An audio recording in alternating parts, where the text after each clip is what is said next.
Hey, there you go. Oh, that's what it was. You got to turn off your spotlight, homie. I did not know that. But I can barely hear you. I think it's my volume. No, I messed with the volume. Gotcha. Okay. I'm gonna turn this up right now. Now you can probably hear me good. Yeah, now we good.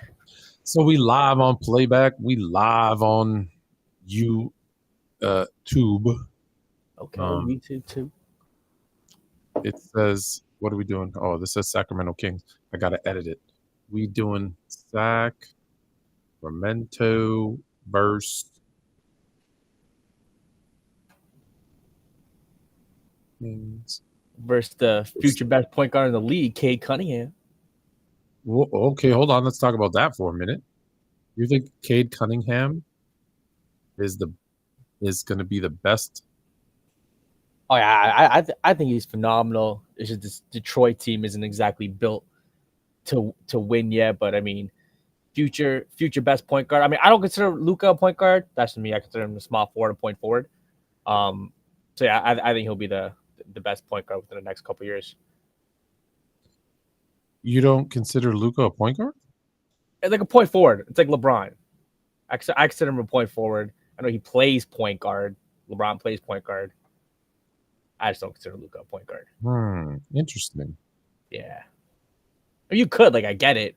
But again, point forward type of guy for me. Okay, that's fair. That's fair. I could see that.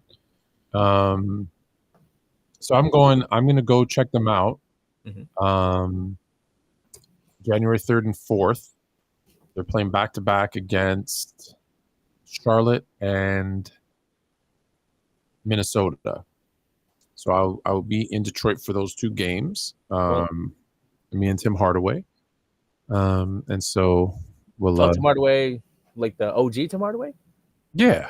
Oh, yeah, his son I want to say his son, I know his son's on the team, but I believe he might be injured. I thought he was back today. Yeah, no, he was back today. His today? props were available. Yes, he started. Yeah, he did. 1 for 2. Got a shot at 3. Okay, so that's good. So he'll be hopefully stay healthy and he'll be there for those games. Mm-hmm. Hopefully we can get a little inside. Planes and Plane Awesome. Fluent and Jalen, brought to you by whatever company commercial that was. Yeah, there it is. Get your promotional. What company was it? I have no idea, like Air Canada or something. Terrible airline. So let me ask you something. Mm-hmm. I don't know if you know this or not, but in high school, I was quite the wide receiver. Okay, you're a football player too. Yeah, I played football. Yeah, a lot of basketball, football players overlap for sure. Yeah, and I feel like I was actually better at football than basketball. So if I were to come up to you and just knock you down, and tell you it's because I like that physical play because I'm a football player, because I played over 20 years ago in high school and I was good, does that make me a football player? I know what you're referring to now. I was like, where did he go with this? I mean, some athletes are just they're everything. Basketball player. I'm just asking. So player. once a football player, always a football player. I mean, I guess it depends on the level. I guess you were playing in high school. Look, if you were a All-American type, All-State, you're a football player. Now, if you were just, So hold on. So if I played in sophomore and junior, which for us Canadians would be grade 10 and 11, and I haven't played since, and it's been 23 years since I played organized football, can I still call myself a football player? Were you All-State? If you were All-State? Yeah, sure. I listen, I wasn't ranked. I wasn't ranked in the top 300, but I was All-State. My state wasn't very good at football, mind you, but yes, I was All-State. So am I? I'm not mad at you. I'm not mad at you. You're a football player. I believe you are a LeBron stan. I knew it was LeBron. Hey, LeBron wants to be a football player. I'm cool with it. You can't play 22 years in the NBA and be considered soft and a flopper by even your the whole soft thing is weird. Like flop, I get. He had a phase where he was flopping to get foul calls. I mean, those were and like I've said, I've never held that against him. However, you've never been okay. Have you ever thought of LeBron as a tough, hard-nosed bruiser? I mean, his game for the first he's a physical player. Yes, he's you would consider LeBron as physical.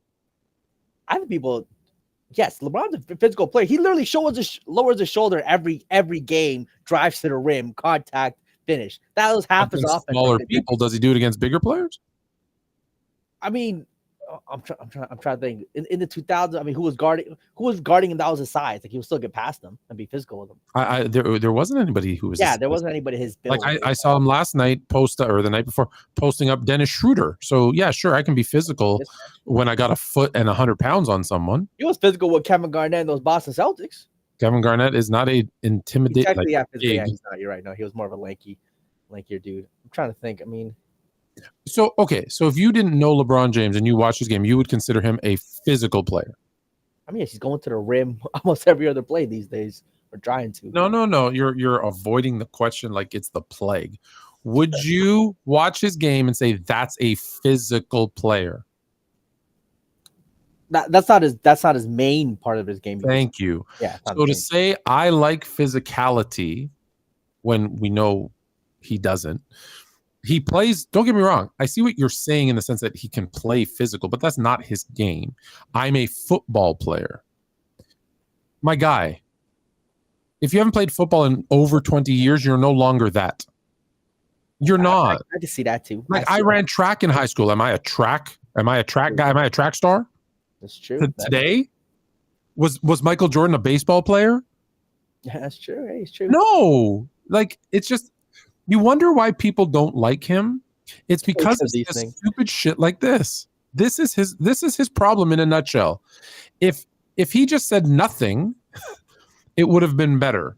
Shoot, if I know people get a rise out of it, I'd probably say it if I was him too. If you knew people were getting so upset about it, I would say it too. Hey man, I'm magician. I'm upset by it. I'm surprised by it. I'm insulted by it. I'm insulted by it because I think anyone who watches football and watches him play, listen, just pick anything. What did you do? This like you saying I'm a baby because 20 years ago you were a baby wearing a diaper. You're not that anymore. I'm sorry, you're not. You're not. It's been 20 years. I'm thin. I'm not thin anymore. I can't say that anymore. Can I say I have a six-pack because I had one 20 years ago? I hear you. No, because it's gone. Yeah, so, I hear you. Now, let's be very, very clear. In his sophomore and junior year for Ohio, he was a heck of a wide receiver. I actually have his stats. And once I read them to you, if you don't already know, you will say they're impressive. Yeah, he was an NFL talent. In his sophomore year, 46 catches, 905 yards, 7 touchdowns. Just under 20 yards per catch. That's impressive. Junior year, 57 catches, 1,160 yards, 16 touchdowns. just over 20 yards per reception. That's impressive for high school as a junior, and but I know you don't say this, but what do people say about the athleticism of Jordan's era, a player like Danny Ainge? Oh, that he wasn't athletic. He wasn't athletic. He was like a bum, kind of, right? He's a plumber. That's right?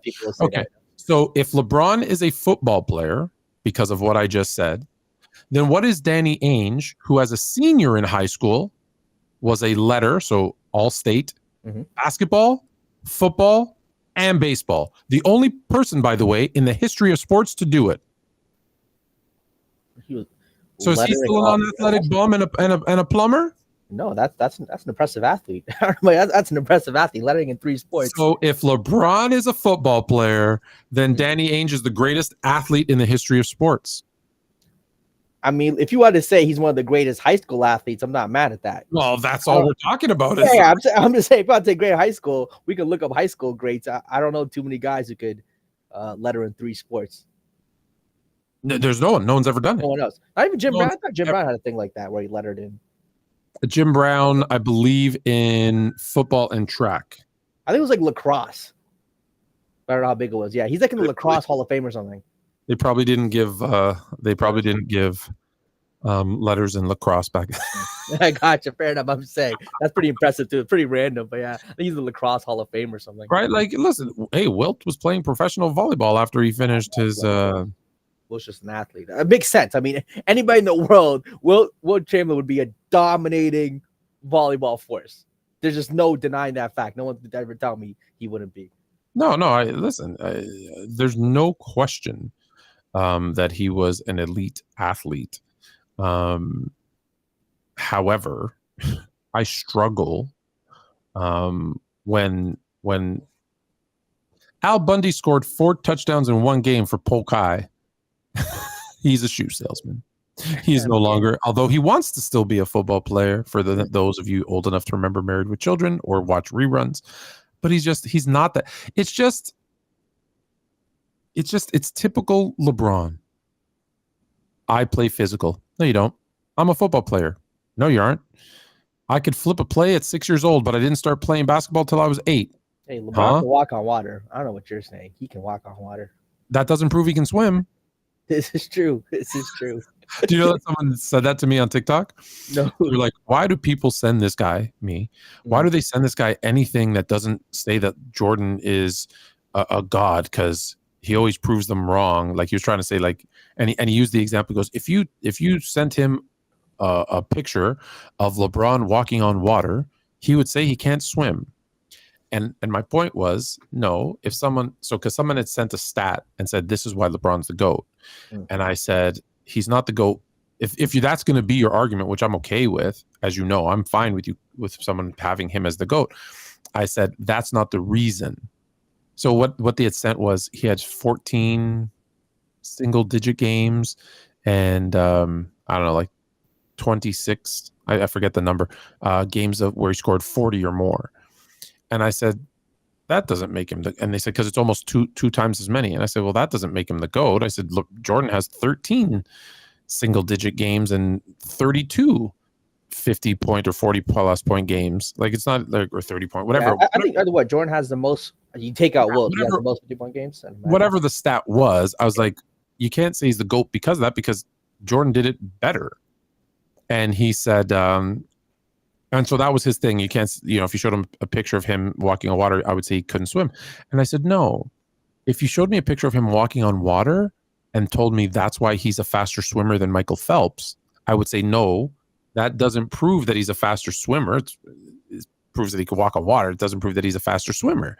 And that's because that's what they were trying to say. They're like, this stat makes him the GOAT. And I'm like, well, you can't say this stat makes him the GOAT if someone else did that same stat better, right? Like, I can't say Jordan's the GOAT because he's, the 5th highest points, total points all time in the NBA. Well, no, I can't say he's the GOAT because there's 4 guys that are above him. Yeah, I mean, there's never one stat for either player, I think, that makes him a GOAT. No, but especially when someone does it better.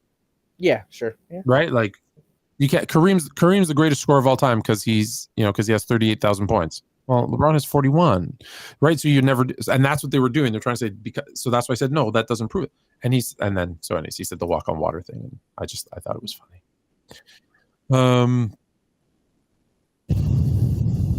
So no, he's not a football player. No, definitely not. I don't know. I bet the over on Darren Fox points. The Sacramento Kings scored 36, 37 points in the first quarter, and he has 1. That's absurd.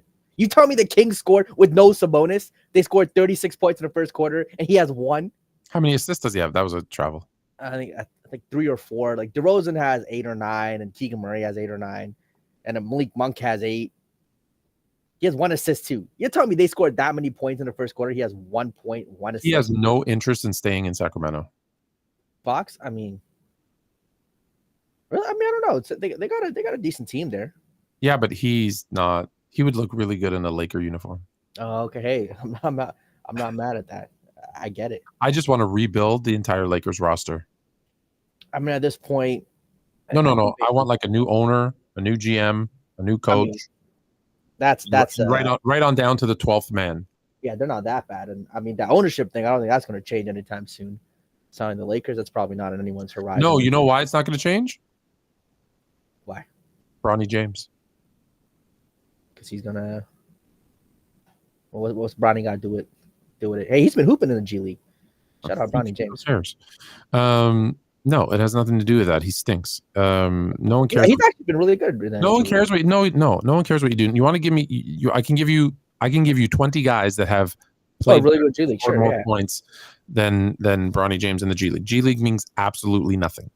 However, what does mean something, especially to the Buss family who owns the Lakers and that's their sole source of income, is that he has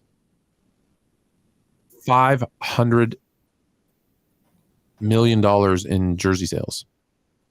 500 million or 50 million? I thought it was 50. 500 million is crazy. Let me double check. Maybe I added a 0. Yeah, definitely. Bronny James jersey. He outsold his dad. I mean, I could see that. I was wondering, like, with LeBron, you've been in the league for 20-something years. At some point, you just can't buy his jersey anymore. Oh, yeah, right? sorry. 500,000, excuse me, is the number of jersey sales. 500,000 jersey sales, which generated more than $50 million. Yeah, sounds about right. So that's why he's going to stay, because although the players get a percentage of that, the team gets a percentage. Gets 50% of that. And so now, like, the 50% goes into the pool for all the players because they get 50% of all revenue. And then the owners get the other 50%. So yeah, he's a cash cow for them. Can't play a lick in the NBA. Averages less than a point, less than a rebound, less than an assist in the NBA where it matters. And yet, because he's James's son, like, they bought more of his jerseys than LeBron's. Yeah, I mean that's insane. It's pretty. There's never been a worse player to sell that many jerseys. 100%. No, I'm with you. I mean, it's a business, so he's definitely valuable to the organization. If I'm the Lakers, I would definitely consider selling.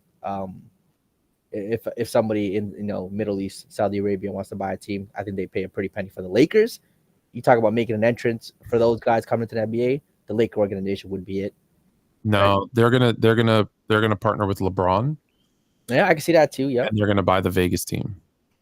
You can partner with LeBron by the Vegas. For the record, the Lakers have been valued at $8.07 billion. And if I listen, that's the value right now. Yeah, right now. Yeah, I'd be like, listen, give me $8 billion, give me $10 billion, nice even number. And they'll definitely get 10 or 12 from the Middle Eastern guy. They'll show. But they're not that high. I thought NBA value. I thought they were like at 5 or 6. No. Here, I just pulled it up. Wow. Valuation. Yeah. These sports are going up. It's the Warriors up there too, right? No, that's a crazy one because I mean, growing up, the Golden State Warriors were the Knicks, Lakers were always kind of valuable. Warriors being that valuable. Well, the Knicks were more valuable and are valuable, but were more valuable because they own the MSG, like the channel. They own the channel. No, they own the channel, the TV channel. Like that's what people don't understand, because they don't understand business, and they're like, well, more people follow the NBA, and who cares that the TV viewership is down? And that's people who don't understand business, because the NFL, it doesn't have as many followers, but there's more Americans that watch it on TV. Yeah. And the significance of that is the majority of money that the league brings in is from the TV deal. So the fact that people are streaming means nothing. The fact that people are watching it in China and in Europe and in South America and in Canada. TV deals there? No. That's always interesting. Why the NBA didn't have a partner? Because Adam Silver, David Stern didn't think of the international impact. And Adam Silver, I don't know, just doesn't care or isn't smart enough. Like when he says stuff like, hey, like they tell them, hey, your ratings are down 28% or whatever year over year. And he goes, yes, but our social media has never been any bigger. But you make $0 on your social media. $0. I mean, you could say there's indirect dollars, whether that's, jersey sales and all that. They get nothing from that service. They get nothing from that service. There's no direct money. There's no, exactly. And if there's no direct correlation to, look, of course, sure, okay, yeah, every time what's his face does a TikTok dance, someone goes and buys his jersey, cool. But the NBA doesn't get, like, it's not direct income. So that much money from it. So why haven't they monetized it properly? Yeah, that's weird though. Even since like 90, you tell me after the Dream Team, they never had an international TV deal of any sort with China, India, like two countries with $1 billion. That's crazy. I mean, there's no way a league with that much money who have, consultants from the best consulting firms in the world. Now, let's be clear. ESPN, who owns the rights, this game is NBC. So NBC, who owns the rights to this game, could they possibly be selling it to a station in China, and that's how they make the money to pay the NBA? Absolutely. But that still goes back to they have the rights to sell it. They have, of course they have the rights, they could do, but however, that goes back to my previous thing, is if they're not watching it in the US and NBC bases their valuation, or ESPN or whoever bases their valuation on what is the TV market, that hurts the league, because if that number goes down, salary cap goes down, salaries go down, what you see on the court goes down. That's the thing, though. Until the money goes down, you can brush it off. But if the money keeps going up, they just won't care. Yeah, of course, but if the money is a direct correlation of TV viewership, that's the thing. I wonder if these networks are using a different metric now. No, they're not. Maybe they're not. It just seems like the money that they gave the NBA, when again, this, like you said, this has been happening for 5 years now. The recent deal just got negotiated. What 6 months ago? It just got signed 6 months ago. They've been negotiating it for 3 years. Yeah, so I just don't get. So it seems like, again, what I've seen is that the value of sports on television, because of streaming service and all that, these networks seem to value it more, even though the numbers are down. They seem to value the sports game, whether it's NFL, baseball, NBA, to kind of help bring viewers to even other shows that they have on their network. Well, I guess we'll see if the numbers stay down. Like, they have a deal. So in those deals, though, there's verbiage that if viewership becomes certain, numbers that they have to hit. Yeah, for sure. Whoa! NBA just started airing G League games. The international ball will probably come in the next few years. Yeah. They have to. They have to do something. I'd imagine that. Like, I know the Dodgers in baseball do a phenomenal job of marketing towards like the Japanese culture. Obviously, after they signed Ohtani, they signed a couple other guys from Japan, and it's something like Ohtani's first game in Japan. I think it was like 15 million people. Some crazy number watched it in Japan. Oh yeah. And you have to, if you want to continue to grow, right, when you got guys making $50-60 million a year, which is insane. 100 million literally next 2 years probably. Yeah, like you have to find new sources of revenue, and the product's not the best it's ever been from an strictly entertainment value. It's not. There's no face of the league, right? There's no we always had, right? You can go back, right? Even like the 50s, 40s, 50s was like George Mikan. The 60s was Bill and Wilt. The 70s was Kareem and the Knicks as an organization, Willis Reed, etc. Not Oscar? Not really. No, it was more Kareem in LA once he left Milwaukee. But again, the 70s was a weird time because you also had the ABA competition stuff going on. Dr. J too, right? It was the 80s. Yeah, Dr. J, the ABA.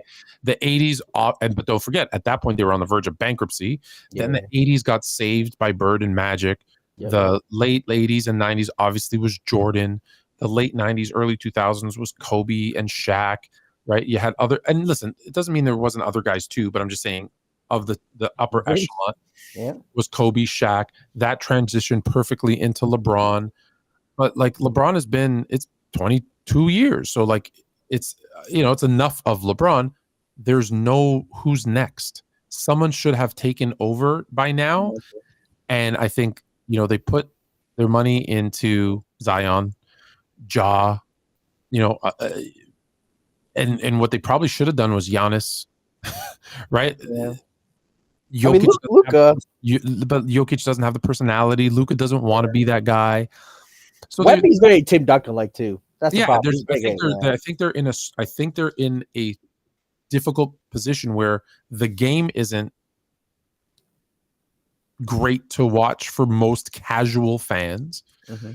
There's no Chill brought up a good point last week. We were talking Fluent and Chill, and Low came on, and they were talking about in the 80s there were games where the finals, the Jazz scored like 50 something points against the Bulls, right? But everyone was watching to see Michael Jordan, so it didn't matter that the game was a very slow paced defensive type of game. People were watching to see Jordan. There was a face. So now when the game's in a similar situation where it's not the best watch from a watchability standpoint, I think it's great basketball personally, but that doesn't matter. We're talking about the majority of people, like 80% of people are casual fans. And when they see 60 3-pointers or they see teams miss 50 3-pointers in a game, that's not fun for them to watch. And so I also think the political stuff. I think America is a lot more politically polarized today than it was in the 90s. 100%. And that was going to be my next point. Was that when the game's not fun to watch, you don't have a face of the league. You've kind of put your flag in the sand to say we're going to be, the league of wokeness. When that doesn't appeal to 60% of your audience. Yeah, no, 100%. Look, most of the audience clearly didn't like it. But again, if they really believe in it, you want to take a stand, all the power to you. If you really believe in it, I'm all for people taking a stand if you believe in it, even if I don't agree with it. Because look, people have the same reaction to Muhammad Ali. 20 years later, they're like, okay, he was right, he's brave. But at the moment, you're probably there. You realize the hatred for him was very real. Oh yeah, 100%. 20 years later, people are, he became this lovable icon, or maybe a little left 15 years or whatever it was. But, when you take a stand, people are, going to. Yeah, but as a league, that's very different because that was an individual. An individual has every right to do that. But I think a league has a responsibility. A league has a responsibility to the public, to its shareholders, which are the team owners, and the players, to focus on player safety, of course, but at the end of the day, make money. Yeah. And you can't do stuff that loses money. And I agree. And whether we agree or disagree with their political stance, which I want to say in most cases I agree with what they I believe I agree with what they believe in and what they said, like those things are true. It wasn't good for business. Right? And we've seen a lot of companies go too far. Yeah. trying to be woke, and it's ruined their business, and that's fine if you're not a business that has to make money for other people. Look, Right? I hear you.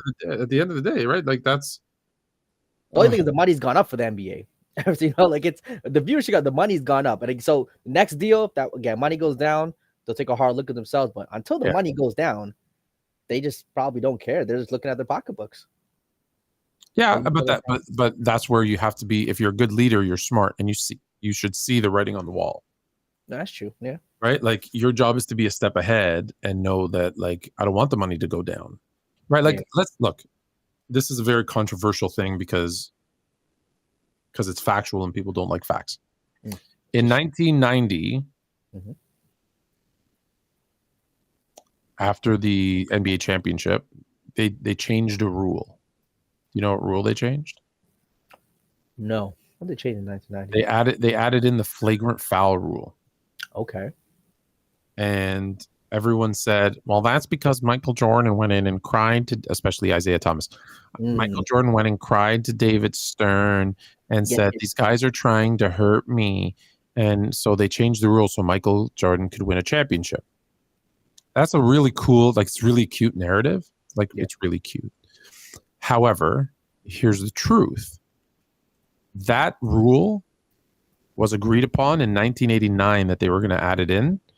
And it was at the request of NBC. And NBC wasn't doing it for Michael Jordan. They could care less about Michael Jordan getting hurt. Well, maybe not. I think they realized Michael Jordan was a cash cow. But that's not why they did it. They did it because flagrant fouls led to fights. Fights led to the wrong type of image that they wanted to have on prime time. They didn't want to thugs and this and that. There was a reason why. Well, you have to understand, racist white people in the late 80s. Oh, different time. That's true. Were like, they didn't want to watch some black thugs, right?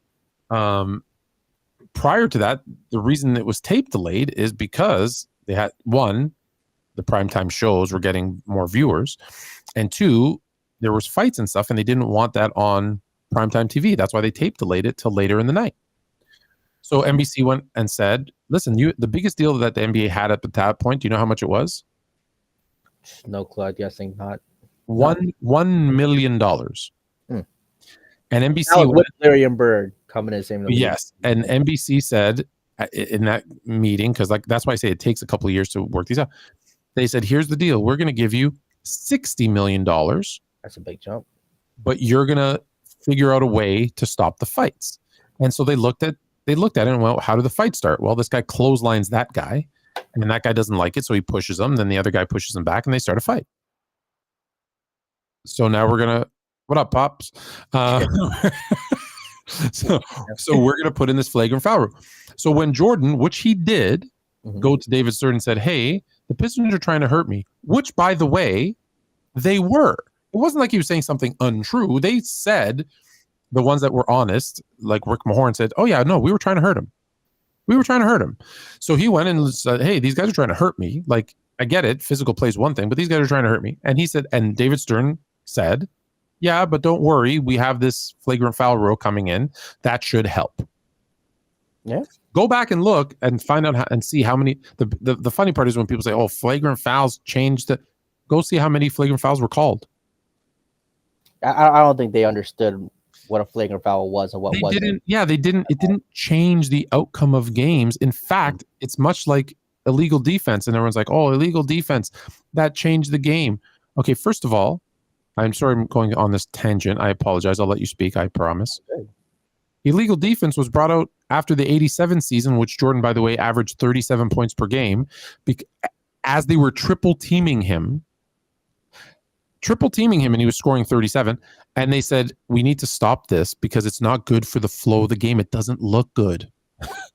And so they brought in the illegal defense to allow the skilled players, not just Jordan, Barkley. At the time, they still had Magic. Barkley, I would say Barkley took advantage of that more than any other player. 100%. He was the guy that got, I think, the biggest boost. Yeah.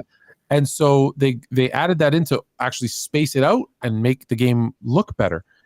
And so the point is, do you know how many illegal defense calls were called per game through the years that they had it? On average? On average.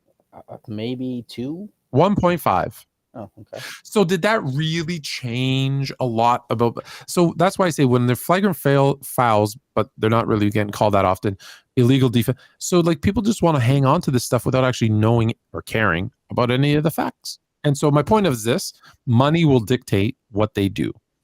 So 60 million. Fast forward, right? The league defense is taking over. Scoring is going down. In 2002 and 2001, excuse me. Do you know what ESPN says to the NBA? We need more scoring. That was a really cute deal you did with NBC for 60 million. We're going to offer you 600 million, but we need to get scoring up. That's a big jump, 60 to 600 million. Oh, they go, oh, okay, what do you want? What can we do? Oh, okay. No, let's do put in the zone, do that, because people forget you score more versus the zone, by the way, FYI. You know why they wanted more scoring? Because course. that was the time when baseball was having their home run renaissance. Right? And then everyone was following baseball with Barry Bonds, McGuire, Sosa, and all those guys, you know, getting 50, 60 home runs. They're like, all right, yeah, and people and baseball's never been more popular. Yeah. In fact, there's people today who say, hey, let them use steroids again if it means people will start watching. 100%. I mean, look, I've been watching baseball. There was never a time more excited when Bonds was doing this thing. I don't care anyone says. He was on it, sure, but it was amazing to watch. Bonds, I think more it was the Sammy Sosa, Mark McGuire. Remember, they were both. Yeah, that was a little like before, like I was like a real kid. Oh, yeah, so like that's just something I look back on for me was Bonds. But yeah, the Sosa McGuire people talk about. Yeah, that's summer. Do you know that there was no rule against what they were doing, though, right? Back then? Yeah. There's technically no rule in the book. They actually weren't doing anything illegal, yeah. which I find like people seem to forget that part. That part, yeah. I mean, lying to Congress, I guess, was the illegal part. That was the illegal part. Yeah, yes. that was the illegal part. Yeah. But what a time.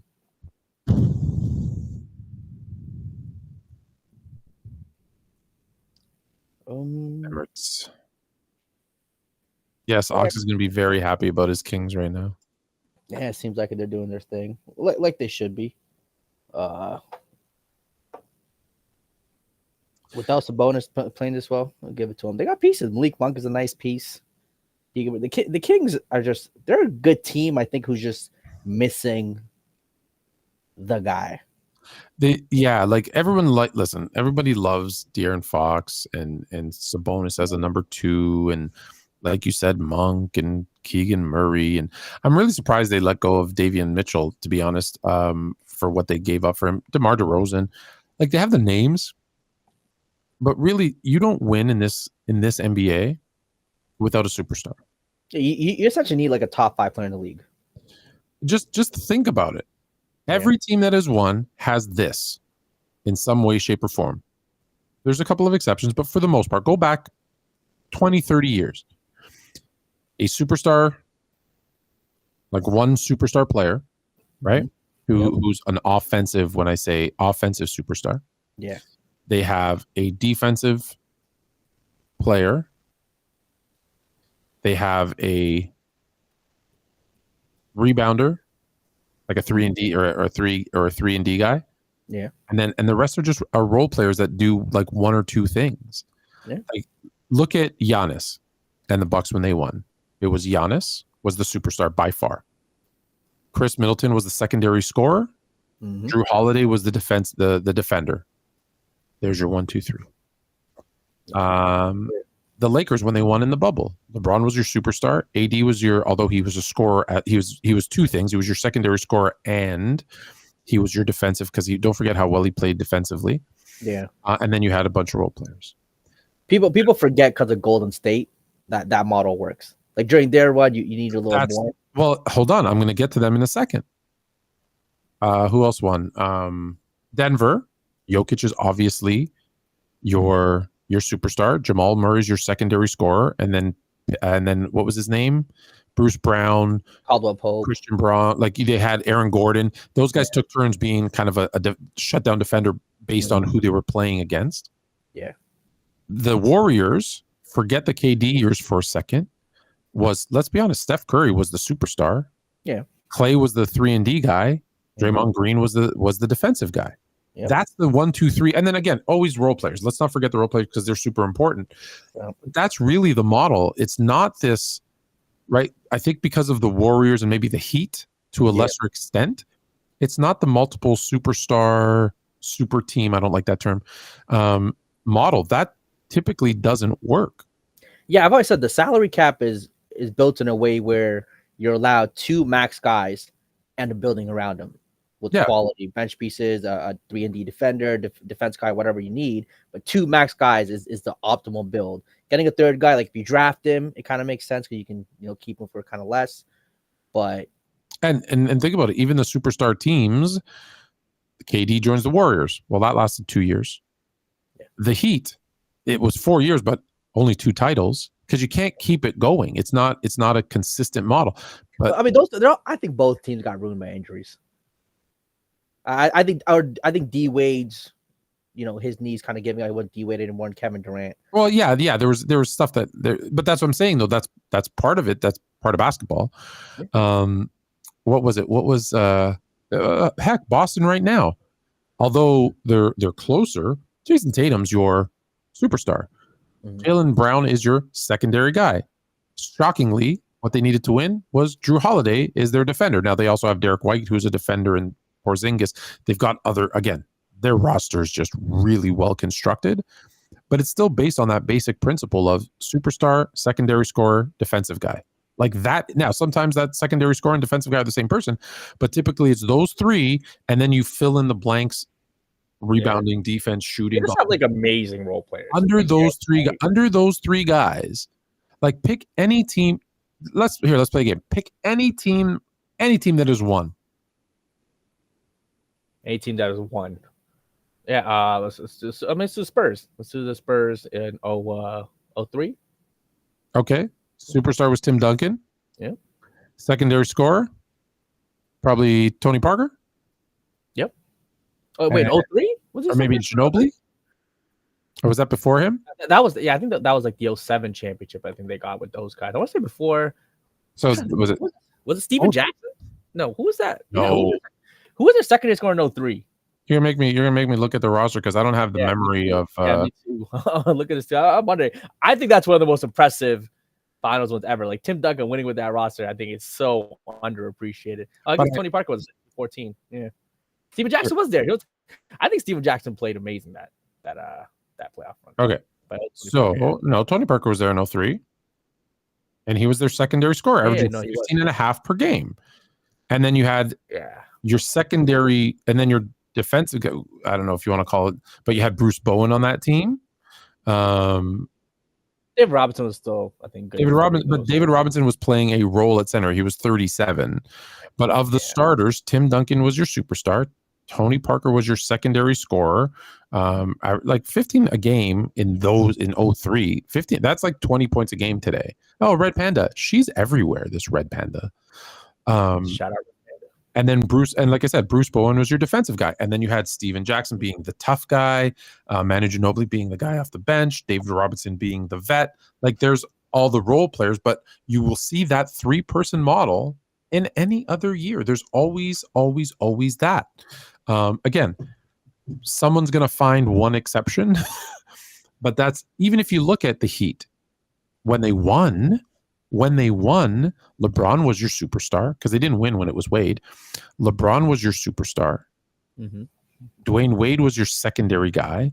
And then they had, Bosh, honestly, Bosh just played a role, but then you had your defensive, even Bosh, what's the biggest play of the Heat in that first win?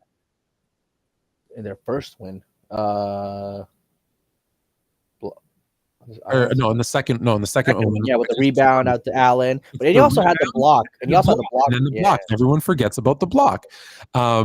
So now, was he the defensive stopper on that team? No, but they had defensive guys and then a bunch of role players. But even in those, I think Chris Bosh could be better than Jason Tatum today.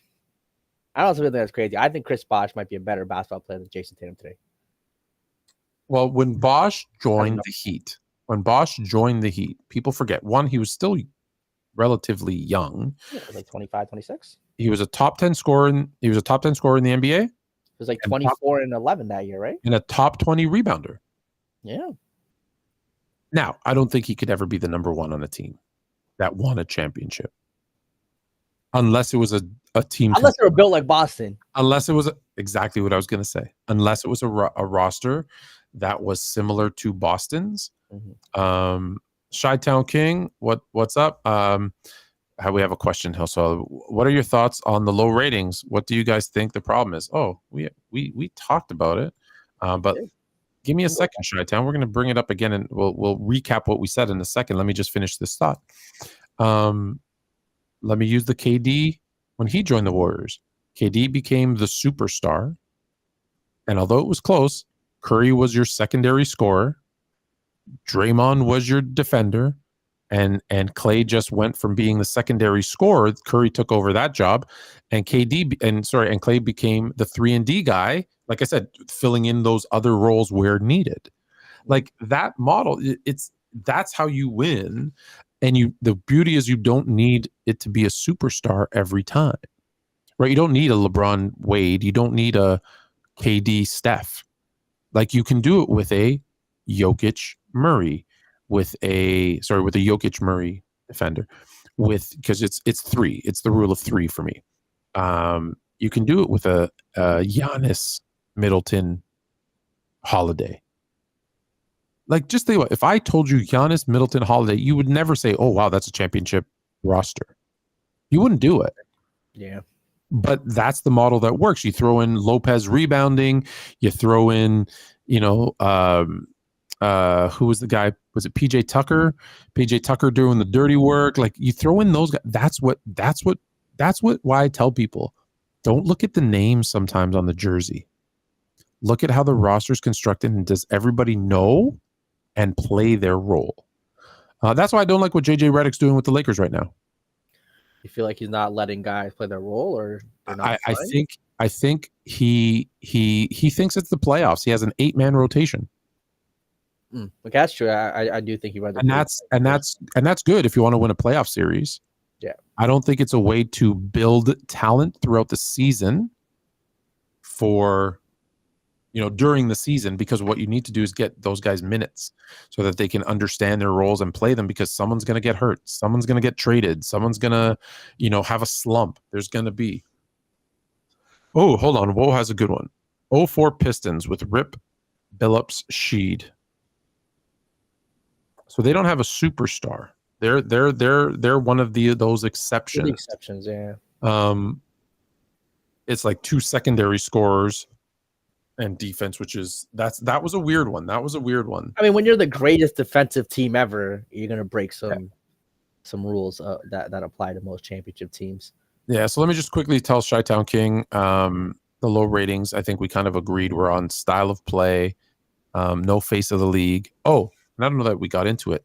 The NBA's absolutely trash. Sheesh. Trash marketing department. Like they are oblivious. I was thinking about that too. Where like there were so many iconic commercials back in the day. I feel like, I mean, the last ones I really remember were the Kobe LeBron puppets. Yeah, those are even like the Christmas commercials back in the day. Yeah. Oh yeah. Yeah. So there's a fall off there in terms of the commercials, in terms of that marketing. Maybe I'm trying to, even like social media wise. I don't know if they have a lot going on. I just don't know if they have something that really gains viewers. They just have a lot going on for the people who watch. Here's the problem. They're stuck in a situation where they understand they have to get new viewers, so like young viewers, and they bring in a bunch of young kids. One, because they're cheap and they don't want to pay them. And so they bring in a bunch of young kids and say, okay, well, make us popular with young kids. But young kids don't watch games on TV. Young kids don't buy jerseys. Young kids don't pay for the concessions. Young kids can't afford to buy tickets. And that is the problem, is the right way to market a sport is to market it to the older parents and make it family friendly and or affordable, and allow it to trickle down to the kids. Now, your social media, your those things, your highlights, yes, you target those to the kids because that's how it's going to bubble up and say, Mom, Dad, I want to go to this game, right? But but the ticket sales, the concessions, the jerseys, the TV has to be targeted at an older audience. And respectfully, typically, again, there might be an exception, but typically a 20-year-old does not know how to market to me. A 20-year-old does not know how to market to me and get me to pay my money that I earn to take my family to a game. The NBA forgot the boom. And listen, let's be clear. I'm different. I'm hooked. I've been hooked on basketball for over 40 years. I'm different. But I mean, if I wasn't who I am, if I was just kind of regular Joe, casual basketball fan, they don't market to me at all. They stink when it comes to marketing to me, to buy tickets, to buy my kid a jersey, to say, yeah, son, you really like this player because you saw his highlights. Because they do a great job of that. They do a great job of that. You saw it on YouTube. You saw a clip on TikTok. They do a great job of that. They're forgetting the guys who actually pay the money. Like I said, I think they forgot the boomers. They focus so much on Gen Z and the millennials. It sounded like they forgot everyone born pre-1990 or even maybe pre-1985. Pre-2000. I'll go pre-2000. Pre-2000. Hey, okay. Pre-2000. Damn. No, I hear you. They really did. I'm telling you, I talked to people my age and they're like, oh, I'm so tired. I will not watch the NBA. And it's not. And guys, look, like I said, even though the game's not the best it could be from a aesthetic standpoint, it's not that the game sucks. It's that they do not know how to market it. We mentioned the political thing too. Yeah, the political. They alienate half the country. What are their games on now? The Utah Jazz and Trailblazers. Yeah, Utah Trailblazers game. Not a bad game. We got Ski going for 15. Laurie Markkinen going for 15. I don't know if I can still. Can I do this? Can I flip it? Yeah, you can flip it. There we go. Oh, they're on break too? I think they're just on like Sacramento's on halftime. These guys are just in like they're in the third timeout. Yeah, timeout. Yeah. I don't know. They're bowling. They gotta give us some real prizes.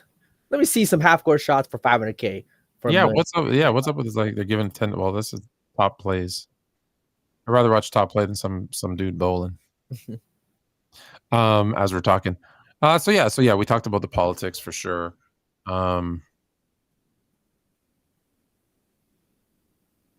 So over people had mentioned that, a lot of threes, but it seems like people want to blame LeBron for that instead of Steph, which is weird. I'm like, okay, hold on.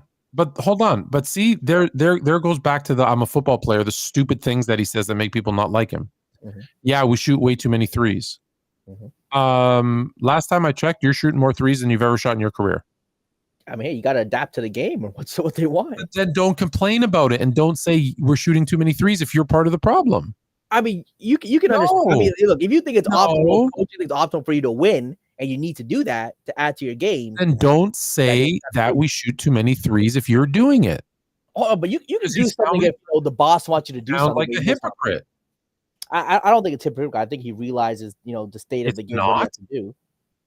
No, I don't think it's hypocritical in the sense of I just think he realized what he could think there's a problem with the threes he's shooting and the league shooting, but maybe because their gameplay, the strategy, how the NBA's played today, he realizes he needs to do that. You cannot like it, but sometimes you got to do what you got to do. In his first 10 years, mm-hmm.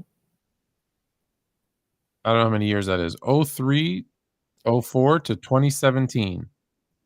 He averaged 4 threes a game. Hey, you take the first 5 years, probably even less. Different time, different game. No. Hold on. In his last years, in his LA years, mm-hmm. he's averaging over 6. The 150% increase. And my point is, I get that you have to adapt. I get that the game has changed. I get that you have to shoot more threes to win. I'm going to give you a stat here in a minute that's going to blow your mind. You have to shoot more threes to win. You do. Period. Period. End of sentence. Don't argue with me, but I'm going to prove it in a second. But don't say the problem with the game is we shoot too many threes if you're part of the problem. You can't say people who smoke are a burden on our healthcare system as you light up a cigarette. What if you realize you're part of that burden, though? Like, I get it. You know, I get it. You can know it's wrong and still do it. He didn't say we shoot too many threes. We're the problem. He said they shoot too many threes. They need to do something about it. He didn't take responsibility for himself. I hear what you're saying. But again, it's like if you take, I wonder who the league leaders in threes. What's too many threes? I don't think anyone wants to eliminate threes. What's too many threes? Yeah, the fact that there's one guy probably averaging more than a whole team was 20 years ago. Okay, I mean, I hear that. What do you think is rule if they limited the amount of threes you could take in the first 3 quarters? No. In the first 3 quarters. No. Stupid. Really allowed. Stupid. Okay. Fair. Stupid. Something. That limiting it's like I someone asked me that the other day. That's why I was so quick to say no. And I said it's like have you ever played softball, like a beer league? Yeah. Where you're not allowed to hit more than X amount of home runs. And so they're like, and I didn't know. So my first at bat, I went up and hit a home run. I thought it was really cool. And they're like, "What, dude? What are you doing?" I'm like, "What?" And they're like, "What guy's field y'all playing on?" Like, we don't hit home runs until the bases are loaded because we can only hit like whatever. And I'm like, "Oh, he's got to play in the bigger fields." And we take that rule out. Oh, do they? Oh, okay. Yeah, if you get like usually when like you get a smaller field, it's like, all right, yeah, you can only limit a certain amount. Once you hit the bigger field, it becomes harder and harder. Oh, I did not know. I was brought on. I only played 2 games because they needed a sub. They got you. That league got you playing in the kids. Not the kids, but it's usually a field for like the. No, it was. I don't know. It looked like a big field to me, but what the hell do I know? Yeah, I mean, I was gonna say, was a field in like a middle school, a high school? No, it was like a baseball diamond. Like a baseball diamond. Okay. I mean, they make baseball diamonds for different. Here's your leaders. You got LaMelo Ball. Oh, he shoots a ton. He shoots like 13 a game. That's too many. That number, yeah. Brandon Miller, 11 a game. Wait, that same team is crazy. 2 guys on the same team shooting that is wild. No shock. Jason Tatum at 10, almost 11 a game. Yeah, that's tough. Steph Curry at 10 a game. The only one shooting over 40%, by the way, of the ones I've mentioned so far. Tyler Hero, 9.9. Anthony Edwards, 9.9. Luka, 9.6. Wembanyama, a 7'4" center, 9.5. Maxey, 9.5. Lillard, 9.3. Beasley, 9. Mitchell, 9. Derek White, 9. Pritchard, 9. Yes, surprisingly, there's 3 guys from Boston in the top 20 or so. Where was I? Yeah, Kobe White, Jordan Poole, James Harden, Trae Young, Norman Powell, all shooting over. LeBron's only taking 5. He ain't even shooting that many threes. No. I'm not suggesting he's shooting a lot in comparison to the rest of the league. But if you look at it's still a third of his shots that he takes. He only takes 17 shots a game, and 6 of them are threes. I think most NBA fans will be okay if a player took 5 threes a game. I think it's when those 8, 9, 10. But you 11. Can't. My point is, you can't be shooting more and more every year and saying that's the problem. Unless you say, listen, we're all shooting more threes than we've ever had, and we probably need to curb that back. There's nothing wrong with taking some responsibility, and that's, I think, part of the problem why people don't like him is he never does that. He never says that. That's the most responsible answer. That's a more well. Of course, of course. That's just not an answer LeBron would give at this point. I don't think. So he doesn't know. He's for a smart guy. He's not that smart. Can't be smart at everything. Yeah, you can. You have people around you. That's why you pay them. Is to give you better answers. That's true. You have guys around you who can tell you what the right answer was. But hey, if he feels speaking his mind. Oh! I was going to give you stats. Stat me. So do you think? Let me ask you a question first. You think you have to shoot more threes, efficient threes, or less threes to win NBA championships? I would say more inefficient threes. No, You no. have to make your threes. More threes, efficient at threes, or less threes. Let's do more threes. So even if it's inefficient? What's inefficient? 35% inefficient? Yeah. If I'm taking 33s, I'm taking 43s in the game, 33s at 35% versus 45. I'll probably still take the more threes. I went into this as I always do with an open mind, but I did not expect to find this answer. And I'm going to go back further, but I just took the last 10 years. So last year, Boston took more threes and hit a higher percentage of them and beat the Mavs in the NBA final. There's 2 exceptions in the 10 years, by the way, but here you go. In 2023, the Miami Heat shot more threes at a higher percentage and lost to the Nuggets. In 2022, the Warriors shot more at a lower percentage and beat the Celtics. In 2021, the Bucks shot more at a lower percentage and beat the Suns. In 2020, the Lakers shot more at a lower percentage and beat the Heat. In 2019, this was a surprise, the Raptors shot more at a lower percentage and beat the Warriors. In 2018, the Warriors shot more at a higher percentage, beat the Cavs. In 2017, the Warriors shot more at a higher percentage, beat the Cavs. In 2016, the Warriors shot more at a higher percentage, lost to the Cavs. And in 2015, the Warriors shot more at a lower percentage and beat the Cavs. Only in 2 of the 8 years did the team that shot more at a higher percentage lose. Of the 8 wins, only half of the time, the team that shot more at a higher percentage won, but 3 of those were the Warriors. The other 4, it was the team that shot more, even though they shot a lower percentage, that won. And in 8 of the 10, it was the team that shot more that won. So in 8 of the 10 years, and like I said, I'm going to go back another 10 years. 8 of the 10 years, the team that shot more, regardless of if they shot a higher percentage or not, won. Yeah, so that's where the NBA is today, is shoot more regardless, and chances are you'll win. That's definitely a thing. But I also think a lot of those teams, the best player on the court won. Jokic, Giannis, Steph.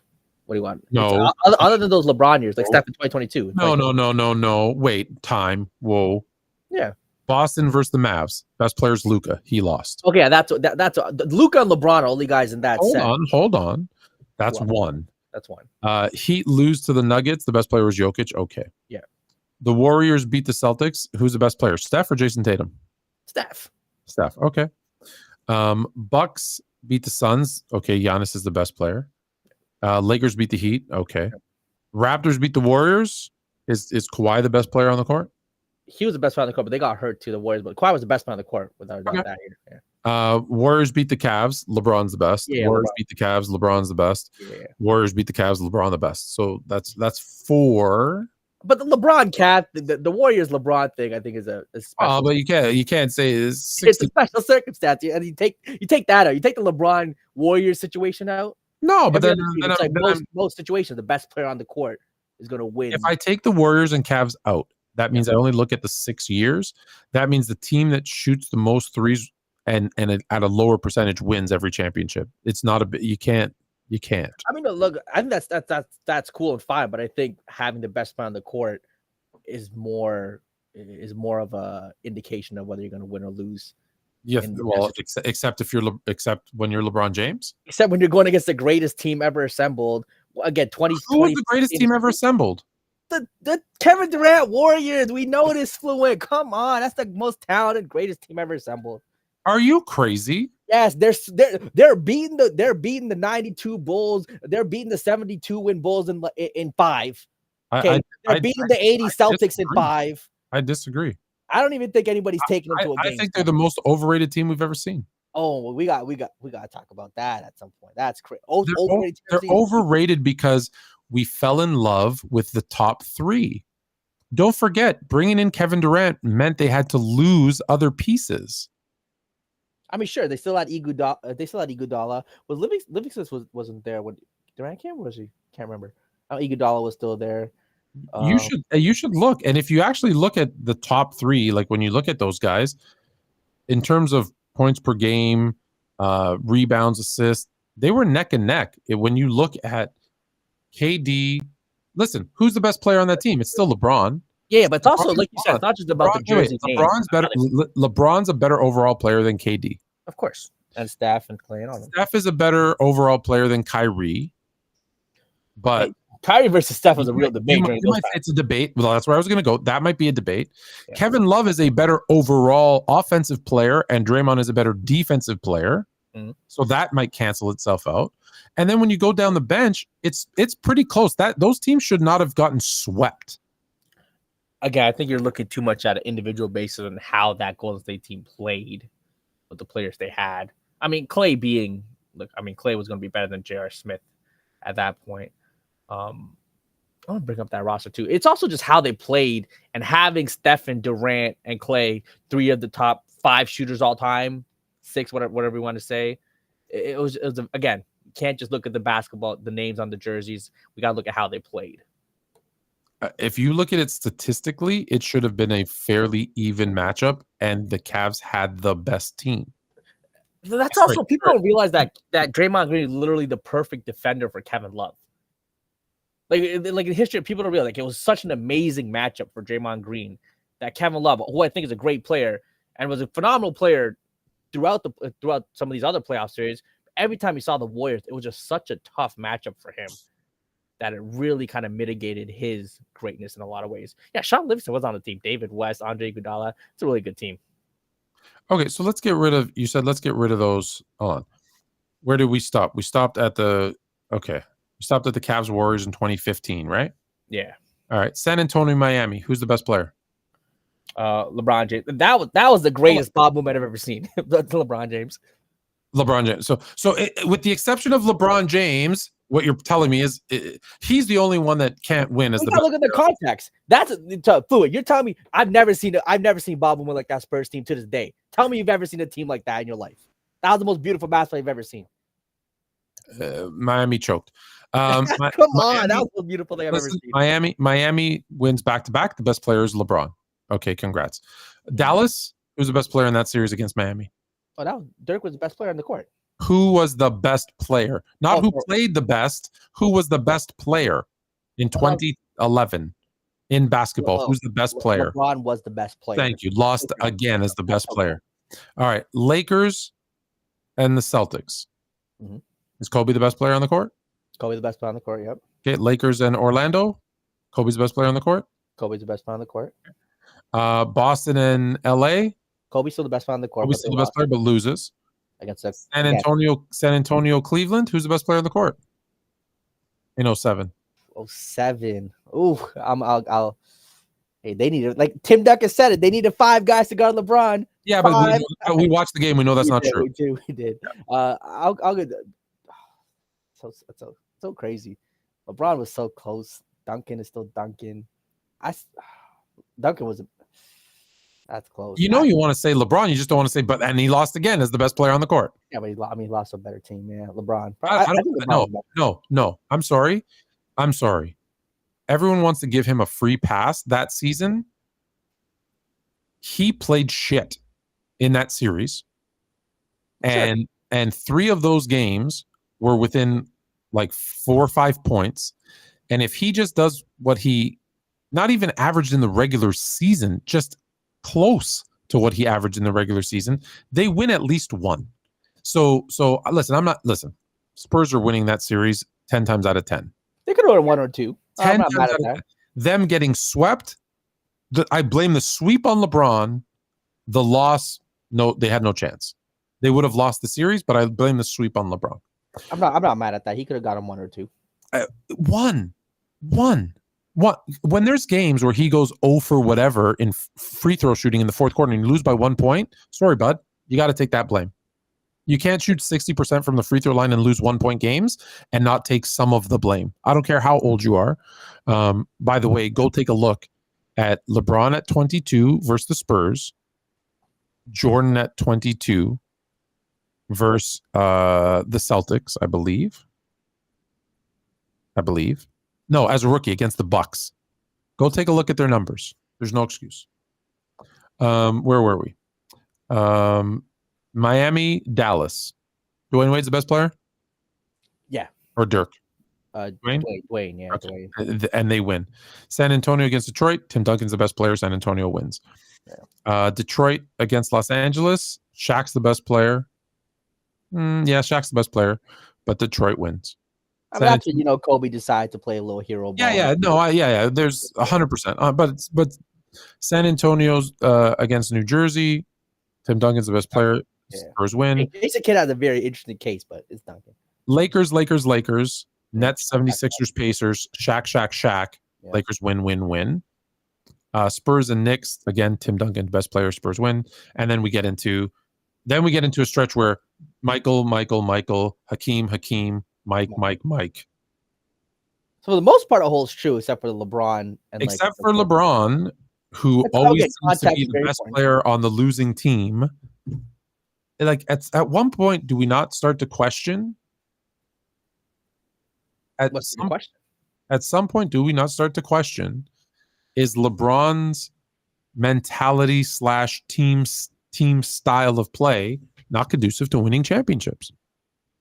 Because if you're consistently the best player on the court with professional NBA players around you, and you consistently lose when it matters the most, at some point you have to look in the mirror a little bit. You have to. I mean, I'm not putting all the blame on him. Don't get me wrong. Yeah, of course. But you have to look. Do you not have to look in the mirror a little? On the surface, we look at that and be like, the best player on the court win most of the time, except for LeBron's. Yeah, you can make that assumption. Then you dig deeper, you understand who they're playing, the games, like the first Golden State series when Kevin Love and Kyrie was hurt, like all these things. You look into the actual context of it, and you understand why they lost. Like other than 2011, no loss is. Well, 2007 he played bad. Yeah, he played bad in that series without a doubt. 2009, there's no excuse why they lost to the Magic. 2010, there's no excuse why they lost to the Celtics. 2011, we know there's no excuse for them to lose to the Mavs. I think that Celtics team was really good. Like losing to a good team or a team like that, I don't think there's. If you're the best player on the court, we've proven that you should win the series. I'm sure, but again, Jordan lost. Unless there's major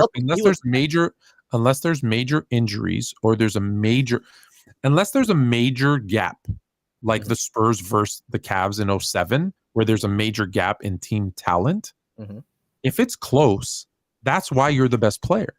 Your job is to take. Jordan shouldn't have lost to Detroit those couple of years before he got over them. Okay, when did Jordan have a team that was even close to the Pistons that he lost? In 88? Not even close. Was it 89 the last time they lost to him? It was 1990 the last time they lost to him. Pippen was still. Yeah, I'm gonna look at that Bulls 1990 team. Here's what I know about that team. Here's what I know about that team in 1990 when Jordan should have beat the Pistons. They went to Game 7. Okay, Game 7's good. Okay. Horace Grant went 3 of 17, 17%. Scottie Pippen went 1 of 10, 10%. Craig Hodges, the starter, went 3 of 13, 23%. Bill Cartwright went 3 of 9, 33%. BJ Armstrong, their sixth man, went 1 of 8, 12% from the field. You can't put that on Jordan. Just like if it was the same for LeBron, you couldn't put it on LeBron. Teammates played bad, of course. I mean, there's plenty of time LeBron teammates didn't make shots, open looks. We saw that. You had 1, 2, 3, 4, 5, 6. Okay, 6 players with the exception of Jordan, who shot 48%. You had 6 players, okay, who played 18 minutes plus. Only one other player. 2 other players, Ed Neely, who only took 3 attempts, and Stacey King, who played 13 minutes and only took 2 shots. Okay. So of the players that played more than, let's call it like 20 minutes plus, that shot more than 5 attempts. Okay. Here's what they went. They went 3, 6, 9, 10, 11. They went 11 of 27, 30, 39, 46. They went 11 of 57. They shot 15% from the field collectively, the next 6 guys after him. With all due respect, when you say Jordan lost to the Pistons in 1990, bullshit. I'm looking at 89 now. Look, that 89 team is not that far off from the Pistons. But we're talking about Pistons team where Mark, come on, I mean, Vinny Johnson was your third guy scoring. Joe Dumars. Vinny Johnson was called the microwave, bro. He came off the bench and scored at will on everybody. That's Lou Williams in his day. But look, Michael Jordan, Craig Hodges doing his thing. Cartwright was still there. Pippen was still obviously young. Grant. That team was a lot more even than people give credit. But that team, Jordan could have won that. If Jordan played as well as he did against the Suns in that finals, he could have won the series. Okay, Jordan in that series. I want to pull it up because I think that game goes because I know he did not play well that series. His free throw shooting was low down. He was only 75. So yeah, it was one of his listen, he doesn't shoot a lot of threes, but he still shot 23% from 3. However, you had Scottie Pippen and Horace Grant, who were 23 years old in their second season in the league or third season in the league. Second? Yeah. They weren't tough enough. They weren't there. Like when you give excuses. And after that, so you had those. Here's the lineup. Okay, Jordan, Craig Hodges, respectfully, really good 3-point shooter, but he didn't do much else. Go watch him play. Bill Cartwright, fine, 31. He's fine.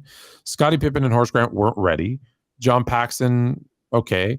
After your 6th man, you have Dave Corzine, Brad Sellers, Charles Davis. Like you don't have any of the bench players that you need. You need at least an 8-man roster going up against, let's be clear, Isaiah Thomas, Mark Aguirre, Vinnie Johnson, Joe Dumars, Bill Laimbeer, Dennis Rodman, John Sally, Rick Mahorn. Like you literally have a team that's 10 deep. Fluent. They were up 2-1. They were up 2-1 in that series going into the game. Yeah, they were. Sure. I think Jordan, look, that's out of respect for who Jordan is. He could have played better and won that series. It would have been like a great one. We've seen him carry job. We've seen LeBron carry teams, in the semifinals, first round, third round. He could have won with that team. That game 4, you tell me game 4, he only took 15 shots. Michael Jordan shot 5 for 15 in game 4 when they were up 2-1. I don't go watch that game. That's actually really interesting. I expected, because Jordan, knowing Jordan who he is, why he only took 50 shots. Maybe defensively there were collapse. I don't know. We should watch. Well, yeah, we should watch that game 4. That's actually interesting because you're up 2-1. That game 4 is a big game, and for Jordan to only take 15 shots seems a little strange. So I actually want to watch that game. We should do that one day. That was well, he was shooting that now defense had something to do with it. However, like he was triple teamed for most of the game. However, because of that he was shooting horribly. That's what I want to see. I want to see they were leaving Hodges and Pippen open. So like Pippen actually led the team in field goal attempts that game. Yeah, which is weird. Yeah, and Jordan was also both Jordan and Pippen. This goes to show you a little bit though about the refs. Just think about it. They're playing the Pistons. Pippen fouls out. Jordan has 5. Like they also that changed. Jordan got 17 free throw attempts. I really want to see this game now. They beat the crap out of him. Yeah, I want to see this. Go watch that game. Yeah. It's people will look at the stats and say Jordan just played bad. Let's watch it on stream one week. Let's watch it on stream. All right, we'll do it next week. We'll do it next week. Yeah, let's watch that game. We'll watch game 4 Pistons. 80, 89. Yeah, Pistons Bulls, because you're gonna see. Honestly, I think it'll change your mind a little bit on this series when you see, because the thing was that he had no one. This was the problem when they got rid of Charles Oakley. He had no one to protect him, and Pippen and Horace Grant, like I said, although they were 23 years old, they were very immature as basketball players. It'd be the equivalent of like a 21-year-old. Like the way that you'll see that the way that they play is not. You can't play the Pistons like that. And again, you needed an Oakley in that time. You needed an Oakley. You're also dealing, right? I think that was the Pistons, the year that their first NBA championship, right? The Pistons were a team that were ready. Like they had a team that went to the NBA Finals the year before and lost. That's when they got robbed, right? With the Kareem ghost foul. As they say, I know you're a Laker fan. But that's when they got robbed with the Kareem ghost foul. Yeah, I don't know what you're talking about. I've never seen that. They were a team that was built to win an NBA championship, and they made it to the finals. And people they always underestimate what it takes to win a championship. Like Rudy Tomjanovich, remember with the never underestimate the heart of a champion. Like they forget, like once you learn how to win, having the better player doesn't always mean you're going to win the series, because it's those 6, 7, 8, 9. Those are the guys on the roster that make the difference in a series. I hear you. And when like this team, I don't know why, like this team, you have to remember throughout the season, this was a team that had Adrian Dantley, a 30-point per game scorer. Dennis Rodman was in his prime at 27. So think about it. So you have Jordan, the best player. Okay, no problem. But you have Isaiah Thomas, 27 in his prime. Joe Dumars, 25 in his prime. Mark Aguirre, 29, just at the last year or two of his prime. You have Rick Mahorn, 30 as your vet. John Sally, the young guy. Dennis Rodman, 27 in his prime. Like you literally had the whole roster being in their prime, with the exception of Bill Laimbeer, who was 31, and Vinnie Johnson. But Bill Laimbeer had a role to play. Vinnie Johnson was coming off the bench and scoring. So like in those playoffs, what was he was averaging 14 a game. Imagine having 14 a game coming off the bench in those years. Oh no, I hear that. And look, right? And when you compare it, shooting 36%. And when what's that? They won that game shooting 36%. Yeah. Well, they were killing them. Yeah, I mean, winning a game shooting 36% from the field. That's from the field. That's what 2s, 3. That's wild. I don't know if I've seen that in the past. You compare that. So just what I said. So you had all those guys, if you remember, they're all like 27, 29 years old, right? In their prime. 25-year-old Jordan. Yep. Okay, sure. He's still the best player. But 23-year-old, your guys you're relying on are 23-year-old Grant, 23-year-old Pippen, 2 years in the league. 2 years in the league, averaging 10 a game. Like they weren't who they ended up becoming. Then you got Bill Cartwright on the wrong side of 30. Craig Hodges, who should be coming off the bench, starting every game, by the way. John Paxson, 28. Okay. Dave Corzine, 32. At those days, don't forget, 32 is like 42 now. Yeah, those days. Right? Yeah. Then Brad Sellers doesn't really play. Charles Davis will produce. And like those guys don't really, like anybody who plays less than 10 minutes, I'm not counting Will Produce, Sam Vincent, Jack Haley.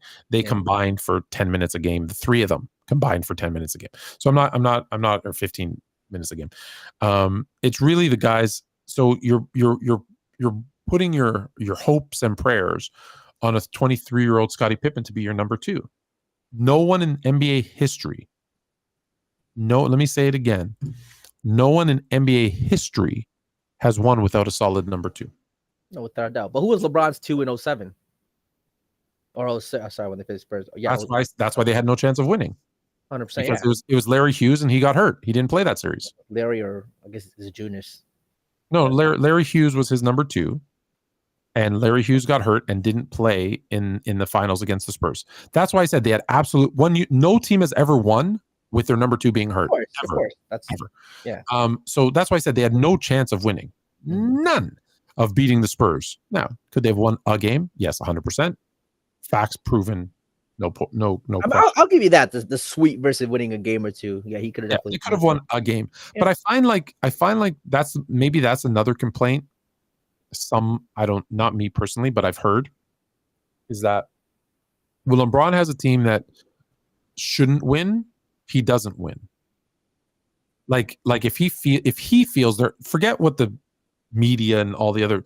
If he feels that they don't have a chance, they in those finals against the Spurs, your greatest team ever assembled Warriors, right? I think his record's like 3-16. It's horrible. Yeah, I mean, against the Kevin Durant Warriors, it was. I think they only won one game twice when they faced them. Pretty sure it was 8-1. They got swept 1 year, and they won Didn't one they get game. swept in the year that James Harden and the Rockets took them to 7? No, that's the game they won. I think they got down 3-0 and they won one game with LeBron, Kyrie, and them. But in 2018, 2018, you're not putting on LeBron. He was taking George Hill. I'm not putting the loss on LeBron. I mean, winning a game with, I guess Really? any player win a game, I get it. He dropped 50 the first game and they lost. But if he makes his play, if the narrative is going to be, and see again, change the narrative and I'm fine. If the narrative is going to be he makes these guys better, then make them better. Win a game. I'm not asking you to win the series. Win a game. Win a game. Especially when there's another team in the NBA that took them to 7. What it proves to me is, like, when you lose, when you get swept, what it says to me is you shouldn't have been there. And so that's why, again, I'm okay with it happening, but change it. Don't say he makes his teammates better. Don't say, oh my God, he's phenomenal because he went to 8 straight finals, when you know you're getting swept in the finals. So we know that it's because you were in the East. Oh, but come on, bro. You saw that 2018 run. He was carrying that team like no player. 1,000%. Shouldn't have, but could he have done that if there was any good quality teams in the East? Be honest. If he was in the West, in the West, no. Would he have been in the finals? No. But I also think that there's no player you could replace him with and put him in the East that could have done that. I agree. Okay, so we agree on that. Okay. I'm not saying it's untrue. What I'm saying is, don't tell me. Just don't. You can't have both narratives, is what I'm saying. You can't have both. He can't be, oh my God, he went to 8 straight finals, he's so amazing. When you know, well. Yeah, to me, the 8 straight finals isn't so much the 8 straight finals, it's how he played getting there. It was the iconic games. Like, he played phenomenal, especially 2016, 17. Sure. Like, the Miami years was cool, but what he did, it's like 2017, 18 with the Cavs. You know what's great about Anthony Davis? When he plays a team that doesn't really have a center, he looks like he's the greatest player ever. Oh, yeah. You know what the problem is with Anthony Davis? When he plays anyone that has even a halfway good center, he looks like he doesn't belong in the NBA. Even Jokic gives him trouble. He's not even supposed to. Everybody does. And so beating up on a bunch of guys that you should beat up on. Okay. He beat teams that were better than his team, though. Who? In 2018, that Raptors were better than the Cavs. It was literally, that Raptors team was better than that. We're absolutely not better than the Cavs in the playoffs, meaning we fall in love with regular season stats. And this is what drives me nuts. Everybody always says, compare these two players, and they only look at their regular season stats. And I say, why don't you talk about their playoffs numbers? And they go, like when people bring up Wilt, do you know what Wilt averaged in the playoffs the year that he averaged 50 in the regular season? Like 27. So, bro, you're not moving me. You're not moving me. So my point is, the Raptors in the playoffs, meaning their best 2 players, DeMar DeRozan and Kyle Lowry, stink. I think player for player, they were better. In every round, they stink, and they were petrified of LeBron. And I think LeBron could have taken me, you, Ox, Chill, Dub, and play them, and we would have won because they were so afraid of LeBronto. Nah, I hear you. LeBron was living in their head rent free. There were games that, man, there's a couple 1-possession games, a couple blow up that series. I know that too, but that's the 4-0 sweep that was shocking. Like I think like I was not shocked at all. Man, to sweep a team that is clearly better, it's just, to me, it's wild. But they're not. But that's the thing. They're not better. They're not better. That's what drives me nuts. They're not better. You're just gonna ignore their, like I said, I understand their regular season. I think the Raptors get to the finals if they face any other team. If they play any other player other than LeBron. Who is better, the Orlando Magic or the Cleveland Cavaliers in 2009? In 2009, Cleveland Cavaliers. Yeah, because Cleveland had the number 1 seed. Who was better, the Boston Celtics or the Cleveland Cavaliers in 2010? I've always said the Celtics were better, but Celtics were an older team. But you know how old teams do in the regular season. No, they're not better. They're not better. Cleveland had a better regular season. I see what you're saying. Cleveland was the number one seed in the NBA, had home court advantage. This Cleveland team was like the 4th or 5th seed, if I'm not mistaken, in 2018. So don't tell me that the regular season makes a team better, because there's teams that they played. Who did they play? Who, what were people hurt on the certain days? Like, there's so many factors that go into an 82 game season. But look at Kyle Lowry and DeMar DeRozan's stats and the drop off in the playoffs. Even before LeBron, look at the drop off. Shooting percentage. They might be the worst playoff performers we've ever seen. And I love Kyle Lowry and DeMar DeRozan. Don't get me wrong. So when I say a team's better, it's kind of like the Atlanta. Everyone wants to talk about the Atlanta Hawks. The Atlanta Hawks were a very well coached, good, 5 All-Stars. Ooh, that wasn't a good team. It wasn't. They had a nice run. Yeah, you kind of knew they were going to lose. But everyone knew they were going to lose at some point in the playoffs. They weren't. And that's hold on. 2018 though, when Kevin Love got hurt too. And there's no Kyrie when he was thinking. I think Jeff Green might have been the second best player when he beat Boston in the game 7. That's pretty insane. I'm not completely discounting LeBron. I'm not saying that at all. What I'm saying is you can't have both narratives. You can't say he's the greatest because of his epic 8-run years to the finals when 3 of those years he didn't even belong in the finals. It was only because he was in a weaker Eastern Conference where there wasn't any, like, there's 4 teams in the West that could have beaten those Cavs teams. Yeah, I'm not fine. Look, I think, I think if that Warriors team lost and that Houston team made the finals, that Houston team they would have swept. Yeah. They would have swept the Cavs. I think they would have won it too. I'm not gonna lie, that Houston team again. I think they were just built in a way to beat the Cavs, and that would have been something. I hear what you're saying. So that, yeah, and that's, again, I just, and I forget what there was 2 things that I was pointing out there that I was just saying, like, what was the other one? That he makes his team. You can't say he makes his teammates better and then say, well, he didn't have anybody. You can't have both. You can't have it both ways. See, he didn't have anybody. He didn't have anybody. What I thought about LeBron is I think LeBron makes below average and average players better playing with him. So the Matthew Dellavedovas of the world, Tristan Thompsons of the world, Bobby Gibsons of the world. Yeah, I disagree. All-stars don't necessarily get better. I disagree because he doesn't make them statistically better. And why I always argue with people, and it might be semantics, but I always say LeBron James makes the team significantly better. Mm-hmm. Right? He's such a great player that he makes the team significantly better. He doesn't make an individual. He does not make an individual better because every individual that plays with him has less points, less assists, less rebounds. They get statistically worse. I think Tristan Thompson has best years with him. Okay, that's one guy out of how he's played with 200 people. I think. I mean, I hear you say again. I think guy his teams have made 187 trades on his watch. Like, he has played with more players than anybody else I could ever imagine. And if you're struggling to think of one guy that he made better, again, he makes the team better, and teams have to play them defensively. I think he made Kyrie better. I don't. The highest level Kyrie ever peaked was that was too. I honestly, I think it was too short of a 2 years they played together. No, they played. Was it 3? I guess 3, right? Yeah, 3. No, 3. They played 3, and then Kyrie the last year is when he wanted the trade, but they played 3 years together. You sure? I thought it was 2 years. No, 3. The first year Kyrie got hurt in the finals. Then the next year they won, and then they lost to the Warriors, Tampa Warriors. And then he left. Okay, 3 years. Okay. That's a small window to say better, worse, because we saw a really young Kyrie, and then after he left, the things Kyrie was doing with LeBron is the 1-2, like those guys. I haven't seen Kyrie that good. 100%. Flashes, yeah, 100%.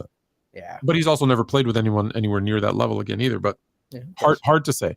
So again, maybe there's 1 or 2 guys, but over extended period of time, there's no evidence that he makes. And again, I'm making a distinction. I don't think he makes any individual player better. I think he makes the team significantly better because each individual has to change their play style to him.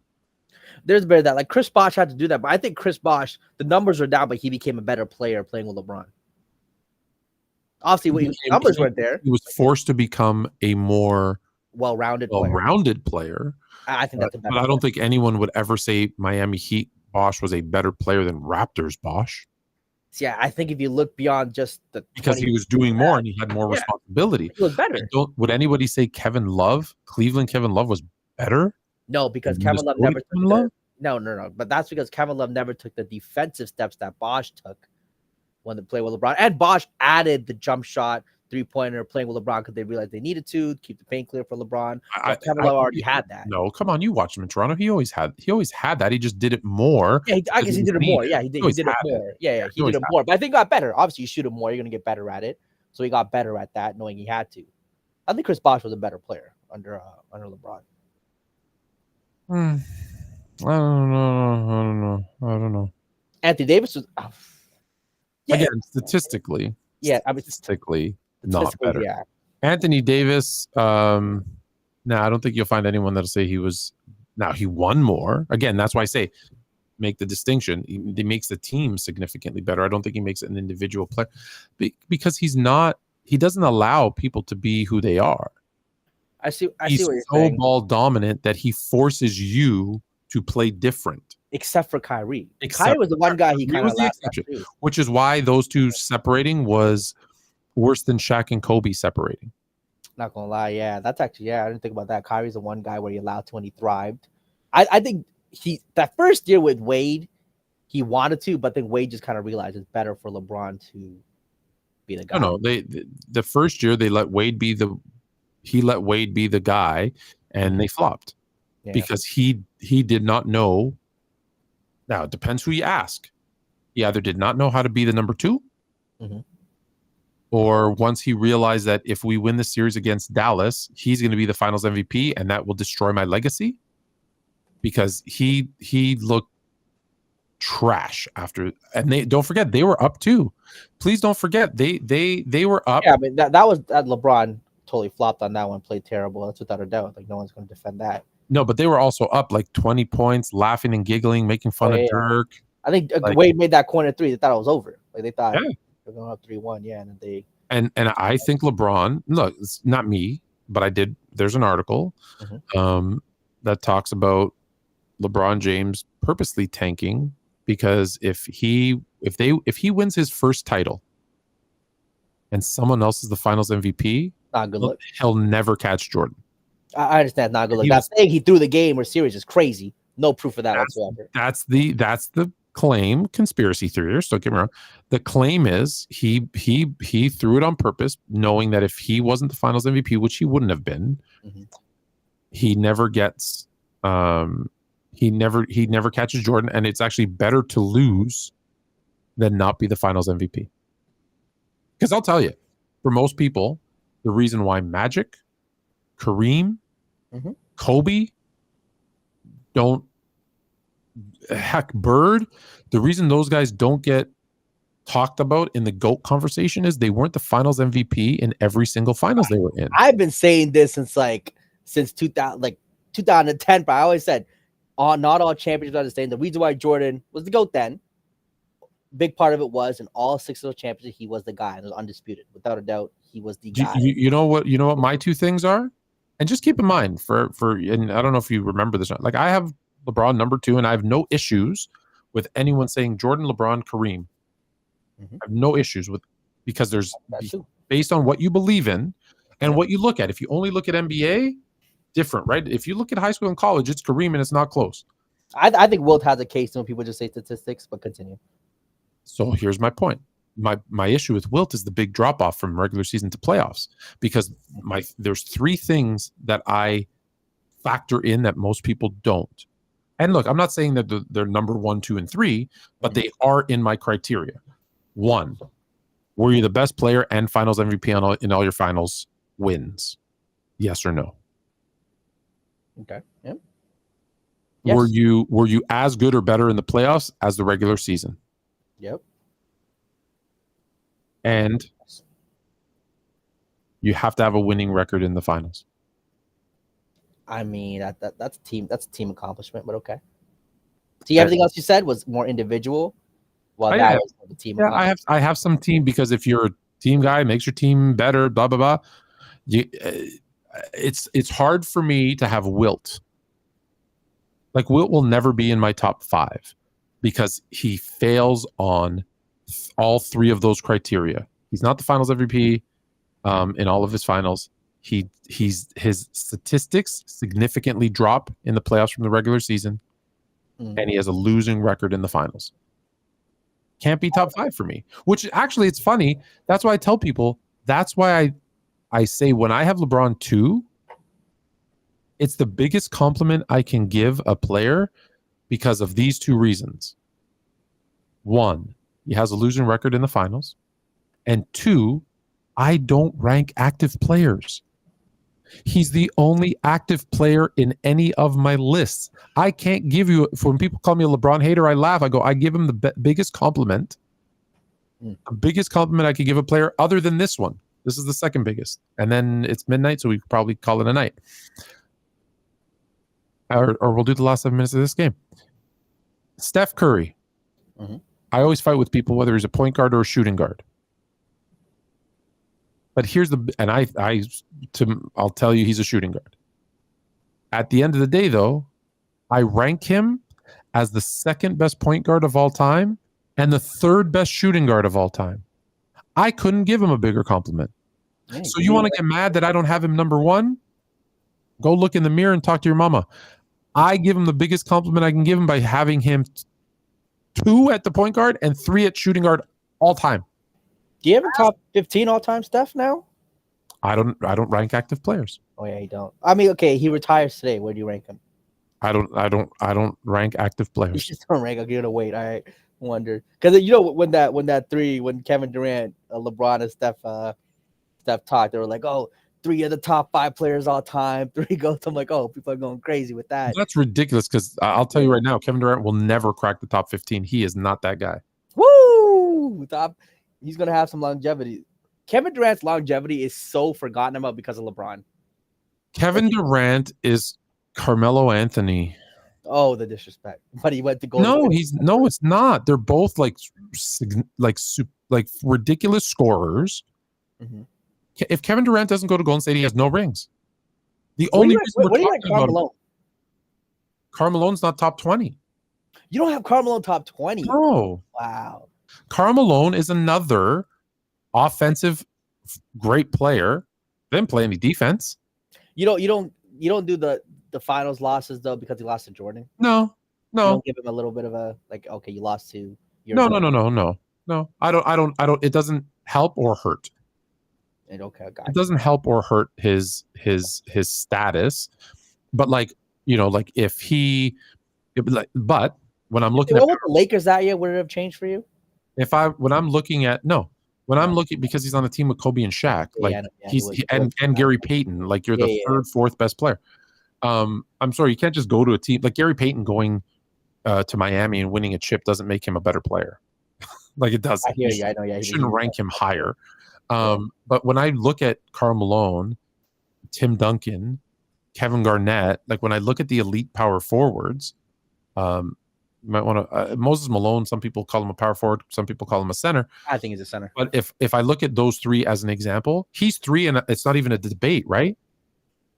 He's 3, and it's not a debate between Duncan, Tim Duncan, Kevin Garnett, and Karl Malone. It's not a debate. Not the Tim Duncan and KG. I mean, Duncan for sure is top 10, could be top 5 as your 5th guy. And KG, I think, has a very good conversation with top 10. Kevin Garnett might be the most underrated. I said this the other day, the most underrated, most disrespected player in the history of hoops. And let me give you a stat that's crazy. I did not even know this until recently. Okay. Players to receive to finish top 5 in MVP and DPOY in the same season. Okay? Yep. Top 5 MVP and DPOY voting in the same season. Jordan did it 7 times. Mm-hmm. Tim Duncan, 6 times. Olajuwon, 5 times. LeBron, 5 times. 5th on that list, Kevin Garnett, 3 times.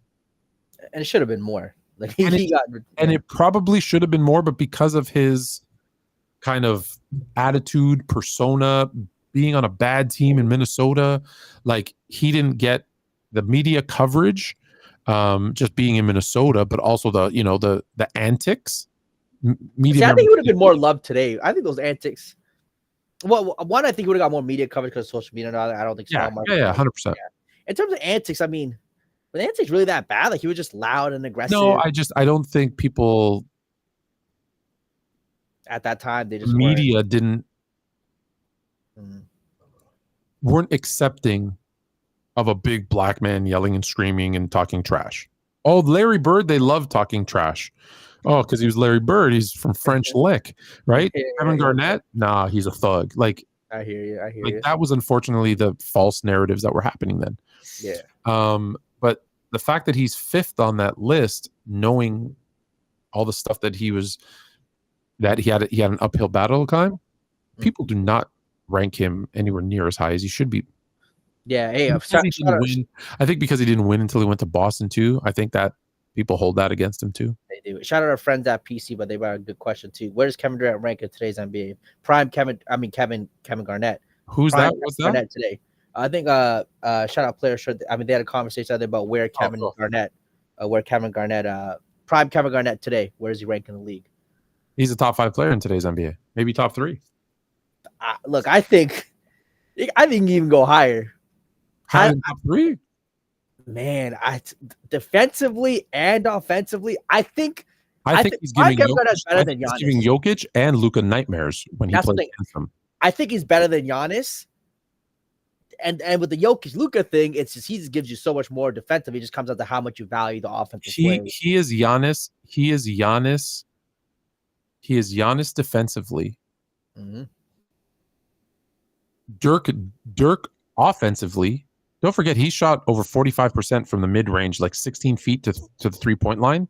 So although he wasn't a three-point shooter, he was so close shooting from that. He was like half a step from a three. Today's all those shots would be a three. No, they wouldn't. No, you don't think so? You think he would just be that? No, because he shot like 23% from three. He just, for whatever reason, that extra foot killed him. Mm-hmm. So unless it was corner threes, but a guy who's averaging 25 a game, who's a defensive player of the year candidate every single year, going up against, don't forget, now much smaller, right? As on average, smaller, like he's going as a power forward, he's playing center, right? So he's cooking Bam. He's cooking, like not cooking, but Jokic can't keep up with him defensively, and he's going to give, because of his length, he's the one guy who can get up on Jokic and force him to like play worse. He'd be the best defender. No one's stopping Jokic. He's such good offensively, but he's making his life miserable. And then beyond those, he has no issues with Embiid. He's going to scare the crap out of Embiid. He has no issues with Gobert. Like it's just his passing, people don't realize in an open NBA where he has that, like I said, that height.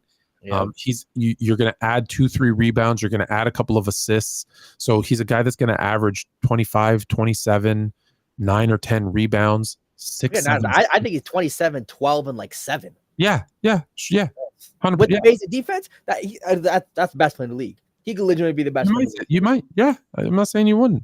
Man, Kevin Garnett, what a player he was. Yeah, in today's NBA, you're absolutely right. Yeah, and shout out, look, I think Chris Webber could average a triple double. Chris Webber's passing. I still think Chris Webber's the best passing big man up until like 20. Chris Webber. Oh, the only problem is I would be worried about his IQ. You think IQ was a problem? Or did he get cold feet in the fourth quarter? There's a bit of that. I think his IQ was pretty solid. Really? I think his IQ was solid. He made dumb decisions at big moments. I put that to IQ. Okay, see, that's more. I don't want to use the word clutch, but I just think he had a real problem in the last minute of the game. Whatever reason, sometimes making the right play or wrong play just didn't work out for him. Some silly turnovers, but just as a skill set, like I think he was more skilled than Kevin Garnett and Duncan. I think he's MVP candidate every year in the regular season, and then flops in the playoffs because he doesn't handle the pressure well. I mean, I could see that. Like the pressure thing definitely got to a couple times. But again, that whole narrative changes if they win that Rob series too. Sure. Another one. You got the Kareem ghost style robbery. You got the Sacramento Kings getting robbed by the Lakers. They didn't get robbed. They lost. Your franchise keeps stealing championships, Fluent. They keep stealing. Listen. Do you say that the Warriors got robbed when LeBron goaltended on Iguodala? Gold, clean block, greatest block ever. No, It's 1000% a goaltend by rule. Sure. Do you want proof? No, I think you're probably right on that. If you're saying I'm 100% right, because there's not only did he goaltended twice on the same play. Here's why. If you read the rules on what is a goaltend, your hand, the ball, and the backboard can never be all touching at the exact same time. And the big picture, and you always see the picture where his hand, the ball, and the backboard, he pins it up against the backboard. Yeah. That is a goaltend by rule. Do you know what else? Goaltend. Pinning against backboard. Not many people know the rules like I do. And so that's a goaltend on that side. They don't call, like you don't call in that moment. They just don't call it. I never even knew that. You pin. Hold on. So you got there on one side. Then go look at that same picture that everybody uses as here's my GOAT because he has this iconic play. Jordan doesn't have an iconic play. And I'm like, dummy. He steals the ball from Karl Malone and then dribbles down the ball and shoots the game winner himself. But anyways, whatever. Not as pretty as the block. Well, you mean the goaltend, because not only is the ball, his hand, and the backboard touching at the same time by rule making it a goaltend, his left hand, you know where his left hand's touching? The rim. That was true. Yeah, he did have. Yeah, he did. That is so. Not only did he goaltend once and say, "Oh, that's questionable," it's not, but okay, because you don't know the rule, it's questionable. But he's also clearly touching the rim, which by rule, automatic goaltend. Which not only changes, the ball is near. It's just think about how that changes the course of that game. That now becomes a crazy call to make. Instead of a block, that now becomes 2 points for the Warriors. They win. Series over, done. That's a crazy call to make, but we're not going to compare that to a referee clearly stealing it, or the league making a couple phone calls to have. There's as much proof of that as LeBron taking drugs. So the whole referee admitting to what happened, about the calls they were getting, about what they were told to do. Dude, you're quoting a referee who didn't play ref in that game. That's true too. Tim Donaghy wasn't. Who went to jail for lying. I mean, come on. He was talking. You really don't believe the company, company man, the referee who was a company man, a known company man? If you believe that, then you have to believe every series and every outcome is dictated, in which case we should just stop watching basketball. That is just fully set up. Yeah. I mean, I think unless you want to say, hey, it's wrestling, I know it's fake, but I like watching it. I see what you're saying with that. I see what you're saying. I can't believe it, because if you don't think there's any fishy stuff, so you don't think there's no way, Fluent. There's no way you're just gonna think there's no fishy stuff that happens. Here's what I know that actually happens, that there's proof of. Okay. The NBA will say, hey guys, there's been a lot of traveling or carrying of the ball. We need to cut down on it a bit. Watch for that a little bit closer. And so they will call those certain calls for a short period of time. They'll call those a little bit tighter and a little bit closer.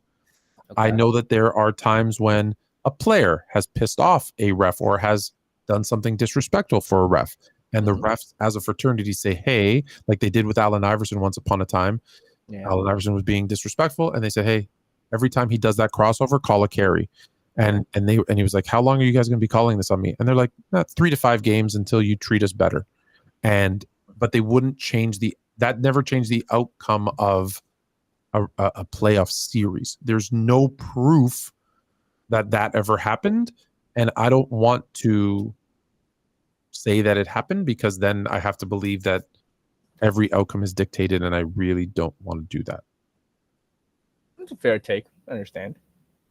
Oh, come on, Fox, shoot that. I need you to get those points, bro. How close are you to hitting your... Oh, so I mean, Malik Beasley hit parlay. Cade is 1 assist away. He needs assist, hopefully, but he's probably going to shoot it here. I think he needs 1 assist, and then Fox though needs like 3 points or 4, so it's going to take a little bit. What just happened? Sacramento ball out of bounds. Yeah, they might just barely miss it. Payne. I mean, Fox had he had like 3 points at half or 1 point at half. It was ridiculous. Now he has 24 somehow. He just went kind of crazy in second. In case you didn't believe me, there's his hand, the ball, and the backboard all touching at the same time, and his left hand touching the rim.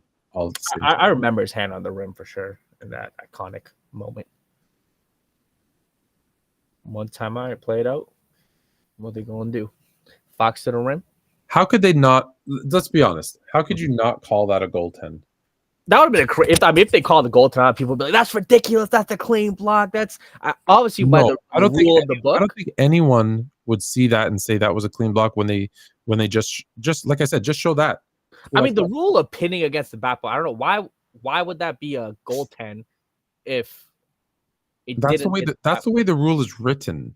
So just like you can have a good block though, but you just have say you palm the ball in the air because your hands are that big. No, you got to slap it against the back. You got to slap it against the backboard, and all three can't be touching at the same time. That's the rule. Now, I hear you, but it's weird. Don't like the rule. You want the rule to change? No problem. Do that. But that is like that's the thing that drives me drives me nuts because like people like I've always listened. I'm a realist. That was a goaltend. Kawhi Leonard traveled. Michael Jordan pushed off. I have no issues saying the truth about any of them.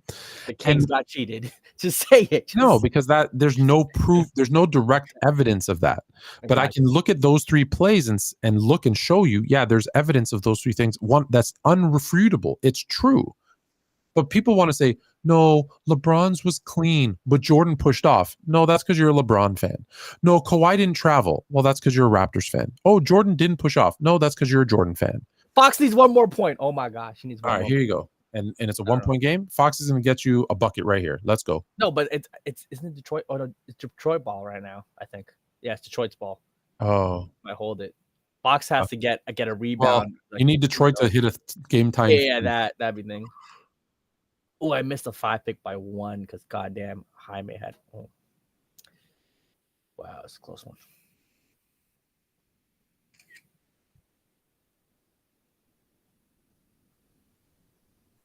This ended up being a really good game.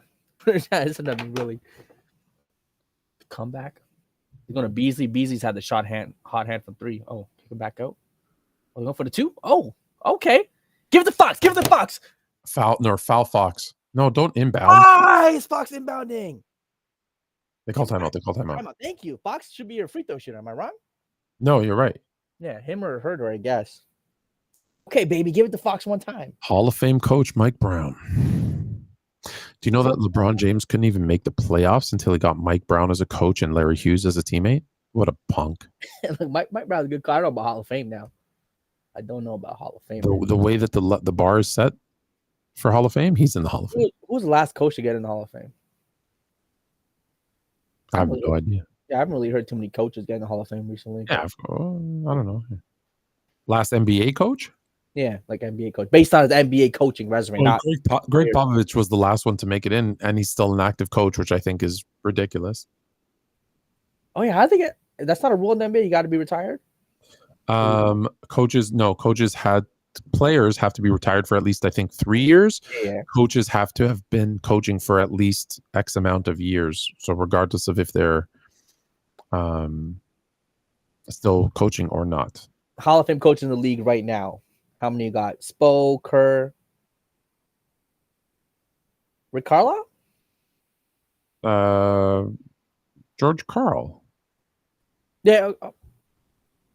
George Karl was the most recent one. Yeah, okay. Yeah. I'm pulling up here we go. I'm skipping Chuck Daly. Get the ball to Fox. Come on, baby. John Calipari is in the Hall of Fame. Yeah, it's college. No, but he's in the Basketball Hall of Fame. It's not. Yeah, but there's no pro basketball Hall of Fame. Yeah, but he made it for his college resume. Oh, not because of what he did with the Nets? Nah, not that one. Fox. Oh my gosh, give it to Fox. What are you guys doing? Fox. Oh my gosh. No, it's not Fox. Give it to Fox. I went to Trey Lyles. God damn. Okay, it was quick though. They denied Fox the ball. I'm in the early 2000s. Hold on. Yeah. Now I'm thinking, how many coaches do you think are coaching right now are going to be in the Hall of Fame?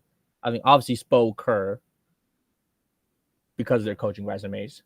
After that, I think it's very interesting. Well, let me pull up all the coaches that are currently coaching, and I'll tell you. But first, Fox is right there. Come on, get the Fox. Let's go. Whoa! Why'd you give it back? Oh, you guys are passing. The worst shooter on your team. They gave to Herder. Come on. God. No, why did I think that was Sabonis? Yeah, he's out today. The white guys all look the same. Yeah, there it is. God, wow, I'm gonna miss this by a point. That's so sick. Beasley cleared, K cleared. Oh, the pain.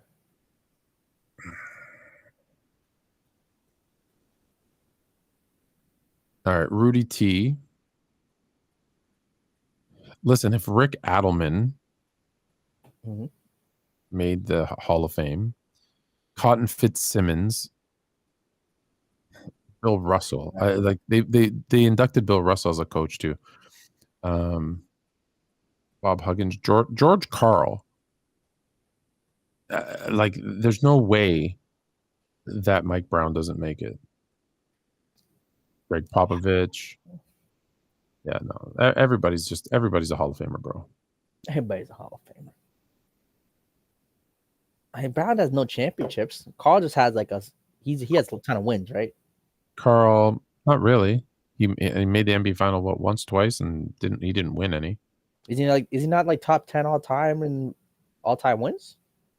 George Karl? I'm thinking of who was like first for a while? Don Nelson. That was the one that won a ton of games. Okay, Quinn Snyder, Hall of Fame. Joe Mazzulla, Hall of Fame. Jordi Fernandez. Oh, these dudes. Hold on. Quinn Snyder. No, why is Quinn Snyder in the Hall of Fame? He'll be in the Hall of Fame. As you said, will be. Yeah, I don't think he'll be in the Hall of Fame. He hasn't really done too much as of yet. I'm projecting. Yeah, projecting. Oh, you're saying as of right now? I mean, yeah. I guess right now with the Hall of Fame resume, but it's kind of projection. I mean, okay, Billy Donovan probably goes into the Hall. But that's why he's going to go into the Hall because of Florida.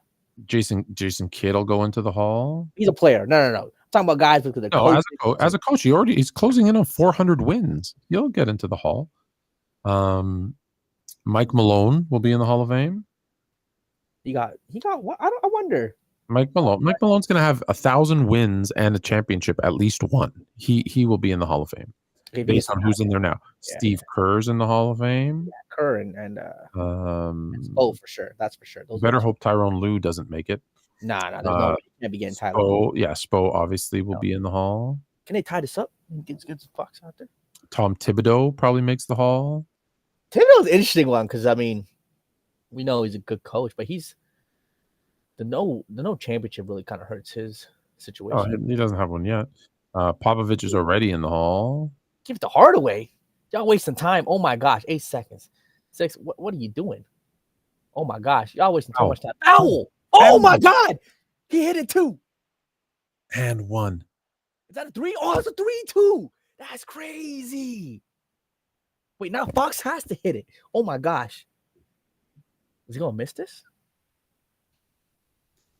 They're gonna check it out. Oh, that's tough. 3. They're gonna challenge it. Oh no, yeah. He got fouled in the shot.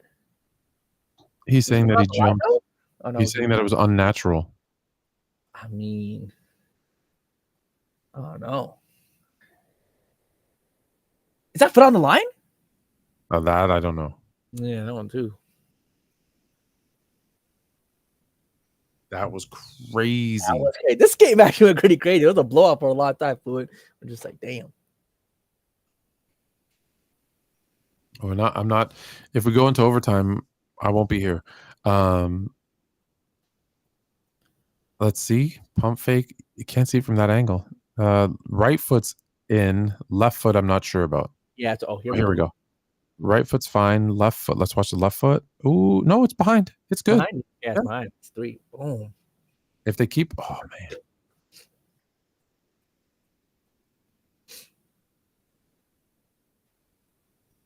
The best would be it was an offensive foul. Can he miss this? Is he a good free throw shooter? Yeah, that'd be something. He better make it. Jaden Ivey. You knew Jaden Ivey's going to be good because anyone who picks up a player after Sacramento's draft pick, it's going to be solid. It'd be like that. I feel like he misses to the right. I feel like he misses this too. Did the Kings have a timeout? I have no clue. This game just got interesting out the blue.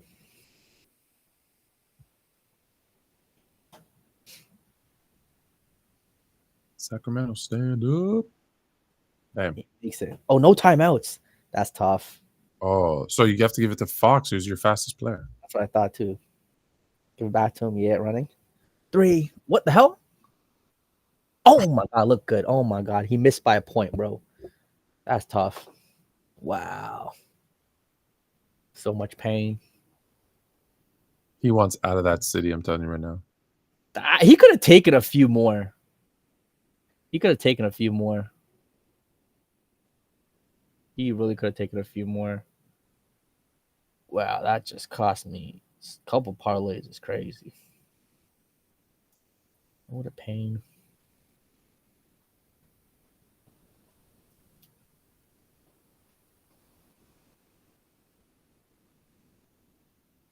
What a game though.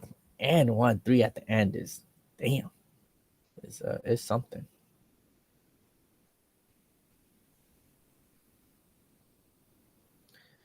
Well, let's go on. Flu, you still here? Yeah. That was quite an ending. I was looking at the stats to see if you were wrong, but you missed your parlay. By 1. That's the worst. At least I'm cool missing it by like 10. He's not a bad shooter or you're annoying. Missing by 1 is such a tease, you know? It's just like, oh. Well, they lose by 1. He misses his number by 1. That sucks. That sucks. It sucks. There's nothing else you can say. Nature of the beast. That's how they get you. All right. On that note, what is I hear noises.